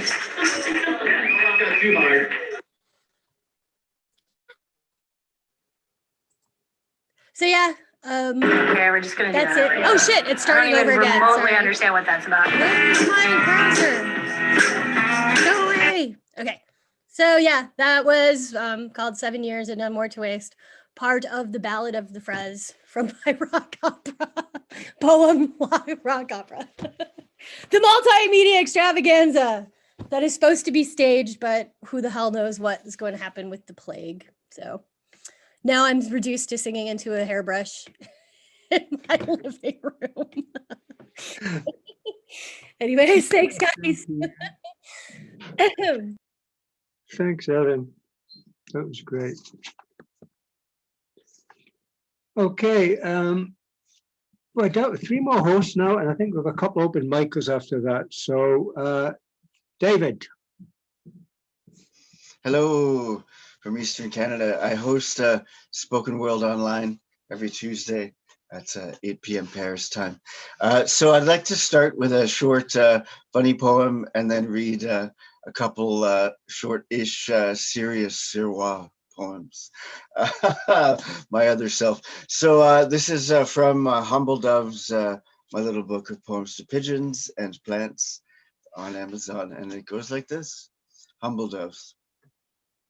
I saw children chasing pigeons at a playground in Montmartre. As I walked by, I smiled and disapproved. They didn't notice me or my hair in disrepair, but I stared in mute contemplation of their scary, fearless, unrelenting effort to scare these multicolored humble doves who come from everywhere. All right, laugh like the Pillsbury Doughboy there. Finn, can I share my screen for the seriouser poems? Yeah, hold on. Okay. 1 sec.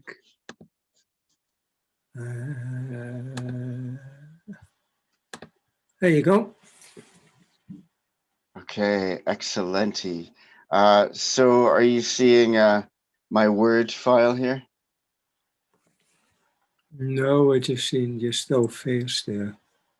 Oh, wow. Hang on a second. Sorry for... Okay, it's saying I'm now the host. I don't know why. Okay, so if I go... Oh, I see. I remember now how to do it when I'm not the host. All right. Écran, c'est mon écran. Little pigeon there. Okay, here's a couple of poems. This one was in the Bombay Review. 33 lines heard in dreams and a waking question. These were literally all heard in dreams, verbatim, and then the last question was heard after waking. 33 lines heard in dreams and a waking question. He threw a window at the sun. Your life is just one dream I am having. I have dreamt many lives before you. You have to give up one of your senses. Which one do you choose to lose? Come to poetry, come to me. Go to music, go to me. This is the year of the key.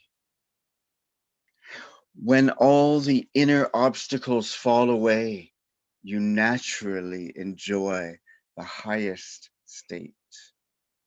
Being so good, being so good, being so good. I would pick up 2 things off this desk, eternity and your present time with her. There is a way out of this dream, and for you, it is through love. The body of light. This is the body of light. Do you mind living in a haunted house? Just be aware, she's everywhere. It is the 3rd road we must take in the end, the path within. How do you wish to wear the work you bear? Strum the lines on the calendar. May wisdom walk at your side and speak for you when you stray. How many stories are hidden at the bottom of every pocket on this street? To love, to be free, to see. Turn the key of pure awareness in a keyhole the size of your own body. Hold your mind, hold your light. His coming too has come into sight. Why are you still barking into a well? Careful, everything here's on a timer. We are turning into a tree. How far did you want to open the door? We have a lot of ghosts in store. See what you can do with silence. Do what you like. Just don't do anything fake. One day, she just stopped coming down from her room. I realized now I have to be the one to make music in this house. People dream, says the dust. I need you, and I need your needs in threes like dreams. Does it have to be hard to design words? If you are not in the sequence of the heart, what next? You want to learn about life? Life is school. We pursue and pursue the truth until we need rest.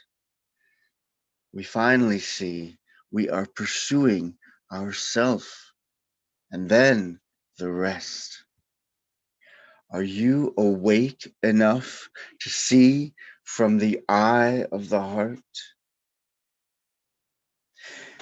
If it's okay, I'll read another just short poem, little over a page. Illusion is the hardest thing. I see and hear Avenue de Versailles release its voice from words that long had held it down, aimless flurries of passers-by. Sunset stretches overhead and builds a city of stone on green that seems to fill the absent sky with fiery lights in brilliant grids. The breeze's chord progression never resolves. Time's fingers grip a spinning globe and draw the soul over magnetic meridians at dusk. Within we chant a hidden word in meditation often heard. The river rolls backward in my eyes, mirrored spheres, flows over inner rocks and returns a wounded arrow. Our sharp half moon has split this dusk and cut the cords to cold denial of beauty's paint on canvas minds. Twilight's windows begin to speak in sapphire song and one long sigh. Seagulls wheel over long waters, crying out their timeless tale. Midway in the journey of our life, we found the ocean lost to us. We burned for a bond with water and wandered with every feather to seek and find. Below Pont Mirabeau's faint green rails, in cobalt light, white birds unwind. They work to learn letters and words from overvalued thoughts we guard. With unspoken sparks, we make our world. A troubled singer begs the mirror to glitter in falling shards, just to break the hardest layer.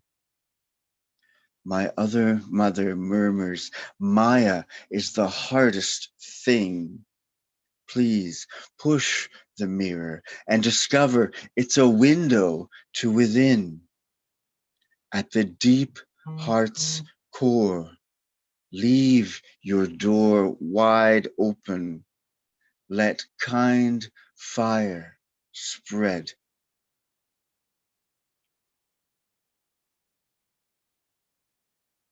Thanks a million for listening. Sorry if it was a little thank too you. long. Enthralling, David. Thank you. Thanks. All enjoyed that. Lovely. Thank you very much. Okay. Moving on now. Mother Hubbard. Good evening. Hi, Finn. Thank you. My name's Michelle Mother Hubbard from Nottingham, and I run a spoken word event called Black Drop that's been running since the 3rd of October 2003. We've never been funded, and we run voluntarily, and which means we've had a variety of different venues, and we haven't had an event for going on a year because of not having a venue. So lockdown's worked in our favour, so we're now happening again on Zoom. So there's a next one is coming up on the 23rd of February if anybody wants to join us. And you can find Facebook Black Drop community page, or Instagram, it's blackdrop_open mic, and I'll try and put it in the chat. Okay, so I've just got two, a short one and then a slightly longer one. This is new. I wrote this one yesterday. So here we go. And I had a friend that committed suicide not too long before Christmas, and that's been on my mind a lot. And this one's called A Suicide Note from God. Dear humans, of this I'm sure. I don't believe in you anymore. You're disconnected from nature and me. I've tried every way to make you see. You win. I'm broken. I can't save you now. Say goodbye to your ancestors as they leave and take a bow. To those of you still praying, just call it a day. Get up off your knees. Sorry, I'm walking away. Nothing I can do will make any difference. Corruption, greed, power, ignorance have rotted you through to the core. Goodbye, dear humans. I have no faith anymore. So that was the first one. And then this second one, I thought this, because we're all hosts, this you'll be able to relate to this one. All hosts that panic when you're thinking people are running late and I don't know what to do and I don't want to be rude, I've got to be polite, but and you're looking at your watch. It's called poetic masturbation. There's nothing worse than the poet who's on their 15th verse knowing timing is everything. And the host tried their uttermost to stress, you have 3 minutes, preferably less. You are not the featured guest. Please respect the open mics. There are poets queuing to perform tonight, or you will remembered after the show as the poet with the massive ego. And yes, that will stay wherever you go. Promoters and performers will utter, oh no, here's that one that tried to steal the show. Why do you do it? There's always one that puts us through it. A good poet always respects the timing, respects the slot as well as the rhyming. A true poet doesn't disregard the people who are working hard to make a space for poetry and keep our events running smoothly. A bad poet doesn't know when to stop, robbing the time in the open mic slot. The stage grabber, the microphone hogger, that annoying little bogger that always runs over. Eyes closed, rambling on, they reach in their peak and then, oh, they ejaculate in front of your feet. They make you sick, spilling onto the stage like a BP oil slick, ruining the delicate balance between art and arrogance. Now, I'm no Simon Cowell, but I want to throw in the towel and scream and rage and howl. You're disrespecting, you're disregarding, controlling and time stealing. You kill your own rhyme once you're guilty of this crime. Look, me duck, there's a code of conduct. Stop it. Stop murdering each minute while holding the mic and the stage to ransom. We won't give a damn whether you're pretty or handsome. masturbate, whoops, I mean practice in front of a clock. Buy yourself a stopwatch, take out your mobile and set an alarm. Better still, strap a 3-minute explosive to your arm. Check the expressions on the organiser's face. Your big-headed behaviour is such a disgrace. And these gestures mean round it up, bring it to an end and wrap it up. This one means cut, finish, slice, slice, slice means shut the fuck up. And at the risk of going over, I shall end my slot there. Oh, we all relate to that. We all so relate to that. Thank you. Thank you. Right, we'll come to one more host to go, and then a couple of open micers. Final host is Rhoda. Hello. Well, as you know, Tim mentioned that, not mentioned, he talked about the live poets. I just wanted to add a little bit to that, what we do. I mean, we set it up because we wanted it to have an explicit political energy. And one of the things that we do is some of us, different members of us, go to events. So we've done things like Marxism in London at the Mercer Rising, sort of working class culture festival, at the Bookmark Socialist Workshop, even on Zoom, and so on. And that sort of going out has been rather good. And also we've started sort of running workshops as well every few months for people to get together and say, well, actually, what is a political poem? Is it, I mean, there's lots of different answers to that, which is absolutely fine. You know, but, and I mean, you know, you can have polemical kind of poems and rants. You can have poems composed for specific events and so on. And for me, sometimes you know, because my background's psychological, you know, I like to put the personal fuse it in with the politics and so on, lots of different kinds. So that's part of what we do. And what we do, you know, is a whole range of subjects from anti-racism, mental health, the environment, sexual politics, austerity, workers, and so on. So just wanted to add those few things about what we do. Okay, so here's one poem that I wrote in the last 2 or 3 weeks. It's called A Boulder Has Rolled Over the Cliff Edge. And now the weight of it all has lifted, and a giant boulder has rolled over the cliff edge and smashed into jagged pieces, water eddying around each one.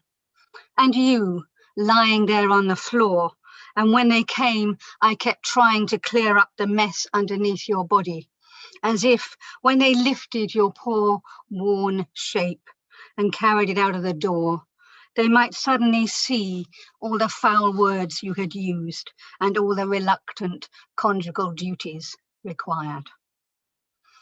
I got on my knees and scrubbed away every drop of piss and blood around the silhouette shadow left behind. And they danced along the shoreline and wore costumes and masks because by then there was a plague abroad. And I might have wished for those thousands of women to be back on the streets, women refugees, women mothers, women for abortion, women students, women workers, older women, black women, poor women, comfortably off women, gay women, trans women, teachers, saleswomen, amnesty women, survivor women, Jewish women, nurses, daughters, precursors of Me Too, women in woolly pussy hats, women in veils, women for justice. But no one's allowed to march today on account of the plague. I wander along the beach alone, letting salty, effluent water ripple between my toes. I turn over a piece of broken rock in my calloused hand, too frangible, too much like cold, hard toffee to bite into. Pieces of this shattered rock scattered all along the coastline. Bits of you will be seized upon by thousands of hands, banged against the limestone wall, smashed into smithereens, and in some cases, fragments will be pocketed for pebble collections. Yes, I was on my knees, cleaning up where blood had dribbled from your nose and lips, urine had seeped out from your trousers. I had to do it, before it was taken as evidence of my failure to keep a tidy house, to keep all the secrets. Your crude epithets contained in my penciled eyebrow arches, your menacing swagger concealed in my carefully applied lip gloss, your casual indifference to suffering covered up by crisp white tablecloths and fresh flowers, and much, much more. Yes, I'll put the piece of rock on the mantelpiece. You were rolled over the cliff tops by hands other than mine, and the ghosts of the women are dancing all along the shoreline. They are fucking dancing. And now I think I might join them.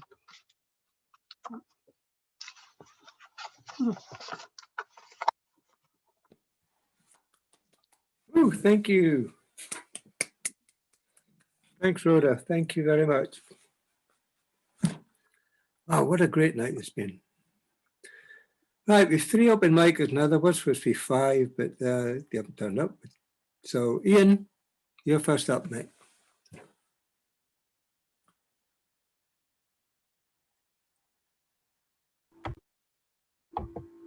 Oh, sorry, problems to the mic. Hi, everyone. Thanks to be here. I performed this one last night at the Brew. Just want to say, yeah, Finn, thanks for hosting, and you've all been absolutely so welcoming as well. Never thought I'd be writing anything a few months ago, but it's, you know, I'm enjoying it, and it's great just mucking about and seeing what works, what doesn't, and all that stuff. Okay, this is called Accountability. It's a political one, again, sorry, can't help it. Yeah, I read it to my dad, who's the most savage critic in everything. And the first thing he said was, who's your audience for this? I'd love to read it to a different audience. Anyway, I've made it very direct and very simple, very confrontational. So here we go. Trump, you've always stoking division and blame. Stay gone, disappear, and hang your head in shame. You disregard the democratic system while attacking others. Yes, you have no wisdom. No, you can't engage in rational debate. Just bullshitting and baiting your electorate. Tapping on Twitter with bullying and blame. Turning politics into a dirty game. Trump, you're an angry, corrupt politician, always undermining the democratic system. Bullying your party with your rallying cry as your Republican allies quietly stand by. You stoke your electorate to feel rage like fire as you manipulate them with your digital amplifier. Thankfully, Trump, you finished your sleazy run, so let's take a step back and see what you've done. You broke the deal on the Paris Agreement. Yes, the world was in total disagreement. You said for the good of US corporations, then let more shit be pumped from power stations. A teenager, she spoke out against pollution. Yes, you mocked her with more clumsy persecution. Tapping away with another angry whine. Jealous, she was on the front cover of Time.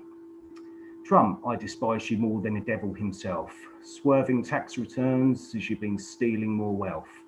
Ripping off those who wanted to better themselves, pumping Trump University through your cartels. It started with bullshit about building some wealth, trading a 2.5 mil lawsuit for people's health. So, can you tell me what all of that told us? Nothing, just the judge had you well and truly sus. Right, let's get into your favour of immigration. You're turning your country into one scared nation, punishing families who just seek asylum. They want a safer life, but you serve to frighten. You separate kids from parents at the border, kept in a cage and breeding panic disorder. You had no system in place to reunite them. You are cruel, short-sighted, and simply serve to frighten. Trump, you tried to kill the Affordable Care Act, failed with legislation but still wanting it whacked, firing back with salvos of repeals in Congress with legal arguments flawed. You made shit progress. Yes, you wanted to strip care from those that struggle. The act is partially intact despite your trouble. Common sense prevailed and people are protected. Learn some empathy, you're cruel and disconnected. Trump, you then sparked the riots at Capitol Hill. Stop the steal, you can't accept the democratic will. Gillian's trial by combat his fabrication, then 5 people killed at your bullshit congregation. Body bags zipped and the ambulance lights faded. You said you love them? No, they were manipulated. Trump, your Twitter account's closed. Go, you are left maligned. You've the best in your mind, but history won't be kind. Thankfully, Trump, your time in politics is done. You fought a dirty battle that you haven't won. There's a new president promoting unity. Compared to him, you fuck up a cup of coffee. Fuck your Twitter, that distorts people's perceptions. We've all had enough of your false inceptions. Trump, as you fire off another divisive cry, write a proper speech, our dream will never die. Read the words of ML King, you might even learn something.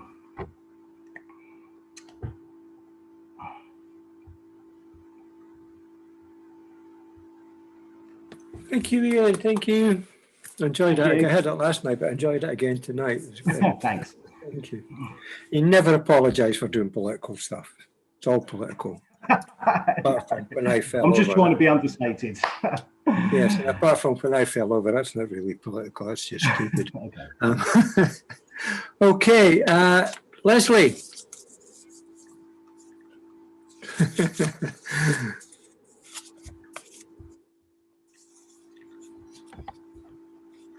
Oh, okay. I didn't realize I was reading, but hey, I'm game. Give me 1 second. All right. I'm gonna.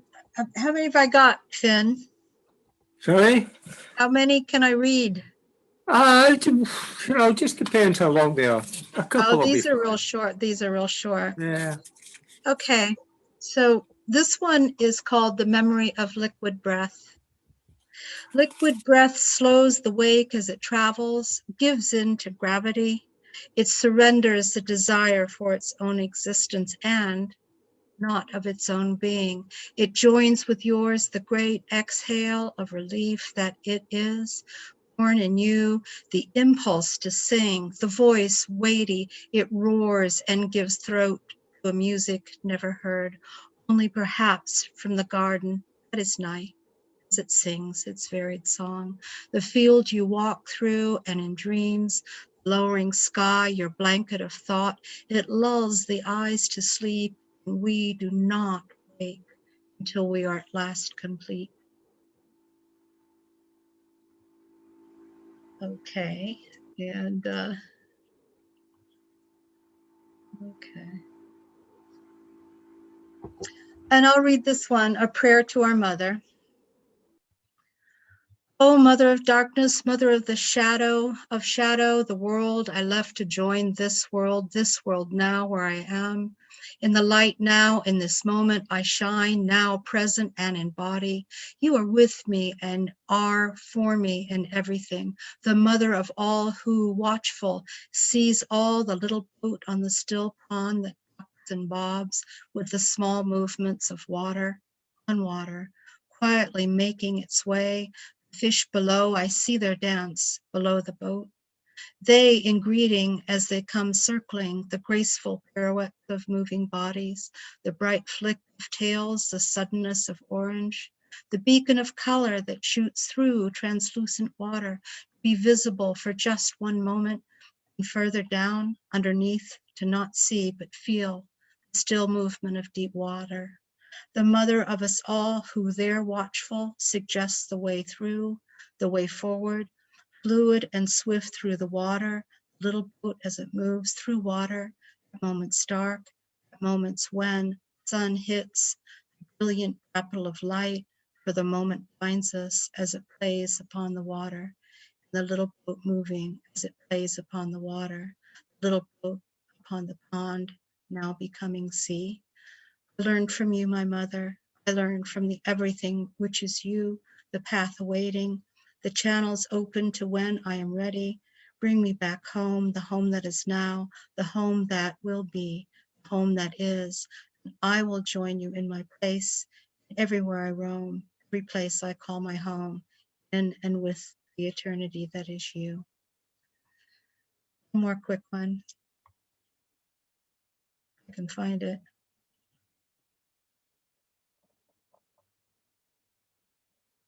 All right, I'll just end with this one. Sort of an odd one. A tear at the shoulder, the bones of the feet. Fragments undone, slip free, a tear on the shoulder. You let go and two, you fall.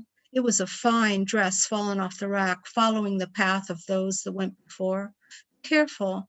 Why the care when no one else is, when no one else does?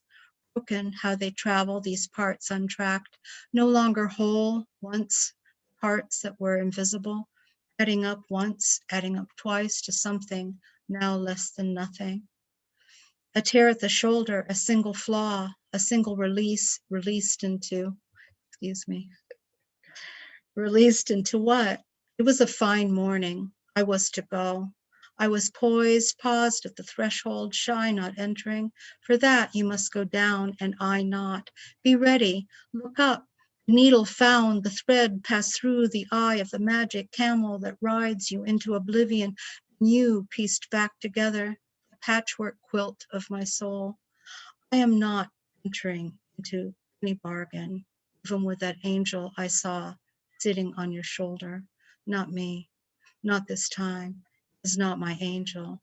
I, raw, choose to remain unprotected, not hiding behind the mask of anyone, someone who would be kind anywhere in the bones, the skeleton frame, my frame, younger, dancing, had its way with me. With others, the life overrich, too much overburdening, burdening others, the weight on the small frame. I will not carry you, not this time. Feet light, still and agile, the curve of the foot, the curve of the mountains of Malacca as I walk over them. There is no pain, only the light that comes from sacrifice, the curve of the foot, the tear at the shoulder. Pray to me, and I am gone.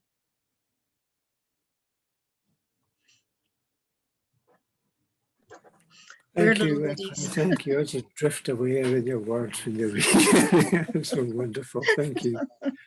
Okay, Kish.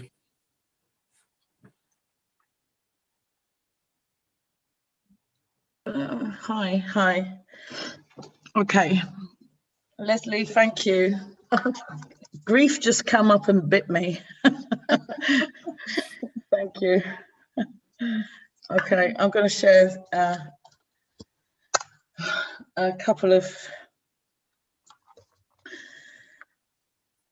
I'm going to do this one. Is called His Hands, and this is written for a friend of mine before he died, the Reverend Kenneth Leach, who I worked for in London.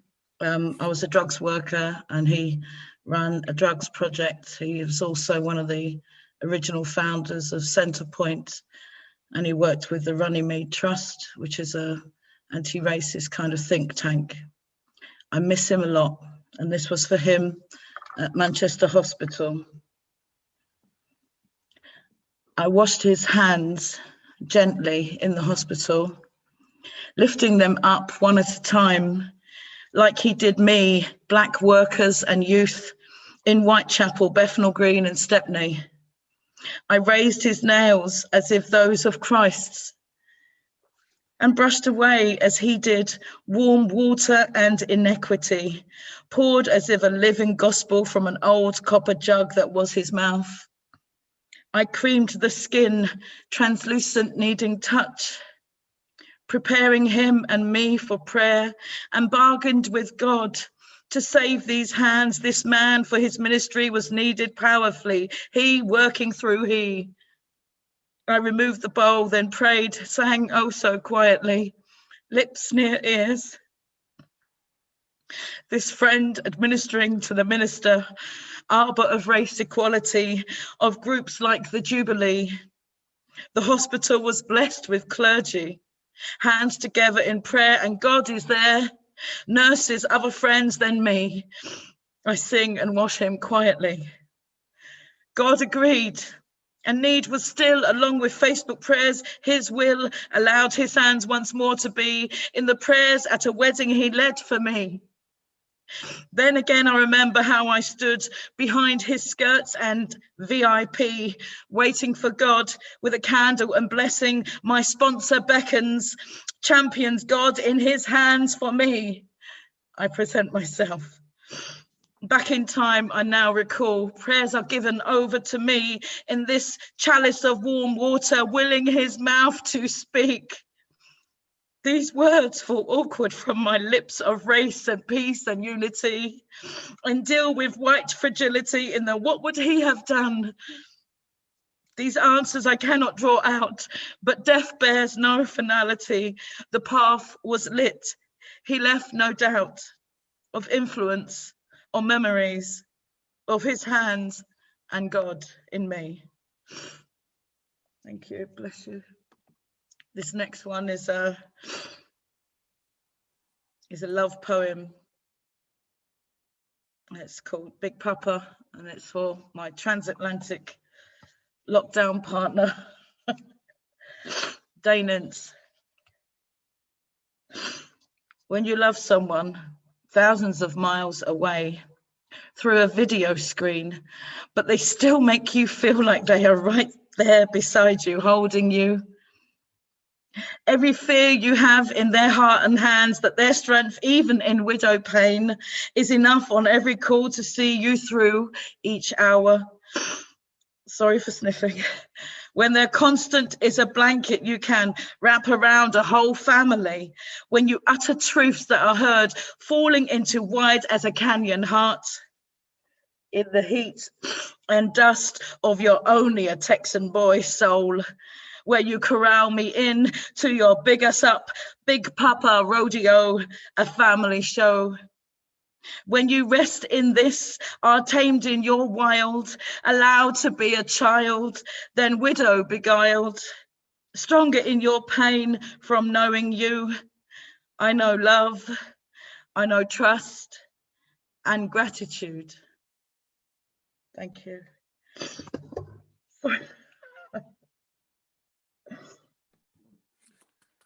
Thank you, Tish. Thank you. Tish was got to be the last reader, but we actually have one more host who was sneaking about in the background there. And speaking of Tish's last poem there, please welcome a friend, Danance. Oh, thank you very much. I've done quite a number of Zooms, visited a number of Zooms of people all over the world, and at one point I was realizing I know more poets and am known by more poets around the world than I am in my hometown. And I set about to remedy that, and I came across a wonderful woman who goes by the stage name they call me Mitch.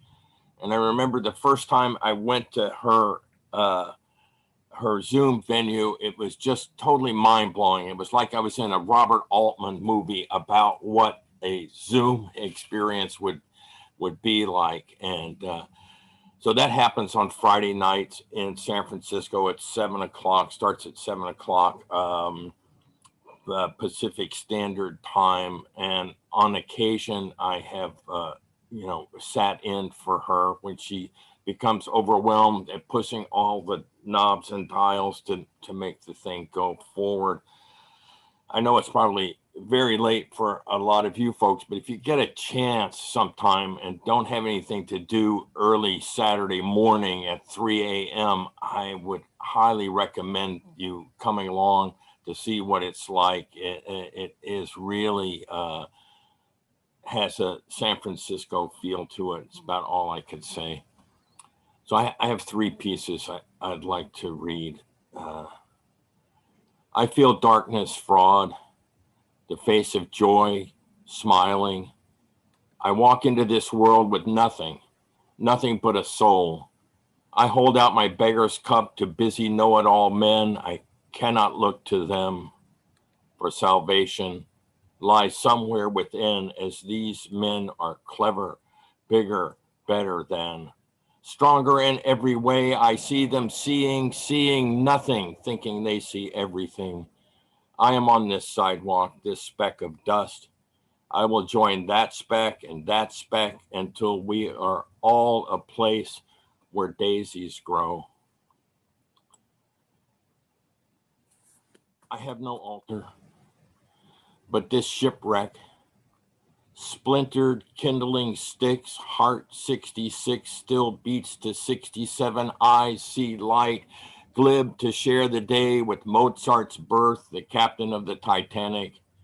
Gray, somewhere between coral angels, old shacks, charcoal, dying ember burnt out, holding shards of what is left debris, hopeless, homeless, high society, alone, solitary, hugged and kissed electronically, how the stroke of affection blushes my flesh, safe, this curse, a blessing. I wonder how many do likewise. Kiss screens, pandemic kisses offered to eyes and ears, come to words and images of those they hold dear. I have put things in this world today: art, activism, words, heart, vision, art made today because of me, in spite of me, about me. For that I am glad, but I miss you warm. Fingertips, pulse, smell, sissy cat chewing your hair, this grief, my gift, I carry out to universe, where my altar is everywhere. I have learned to pray humble to my knees. I have learned to pray at my altar everywhere. Happy birthday to me. The cat ripped open my jaw. Snowflakes fell out. How could I not? Ocean Beach, Maryland, drink the liquid detritus from the bottom malachite gefilte fish jar. I crawl at this bottom edge low. Tisk, tisk, tisk, the hooligan vernacular. I eat you like late summer overripe sticky juice runs down. Do not care, Texas tanned belly, sticky, pistol tickled, delicate hairy bee legs vibrate, pushing out. Watch the empty bottle spin on the bar. It keeps ending to point at no one but the ghost, the mare separated from her stallion, Phoenix reunited after a couple of years of unbearable pecking of lonely crows. Wild horses gallop away. I wonder, is that what people call happy? I cough dust, solo, ombre. Caliche cutting bare feet, bird sings to rattlesnakes, rattling under cactus, desert forest shading only the dead, ocean gone half past paleontologist ass, whisper of horse love stories. Can you stop this wind, this seasonal snow falling cold, changing happy to fatal car wreck, journal entry after the horror Wednesday, vacant domestic violence, to some the righteous path, deadly temper tantrum tornado, trapped hormonal adolescence in fat grown men's mind. They victimize and sing hallelujah like an anthem, like they never knew the words to, just like they got God's good work done. Oh, so proud, the tiny pretzel they see below the jelly roll. They are miserable. They love misery. They will spread the misery to all and dumbly say, see, I told you so. The prison affirmation gives them joy. They understand barely what was modeled for them. They certainly cannot apply the lessons learned. They are afraid. They want us to live in their conception of their safe and considered hell. Your freedom is a challenge to what they know is safe. There is no way they could appreciate, nor should they need to. But of me, I put into the world this idea made baby, this idea being born. It may well live beyond all. My blood on the sidewalk is no phosphine illusion. Red river ribbon rolling out to the sleep.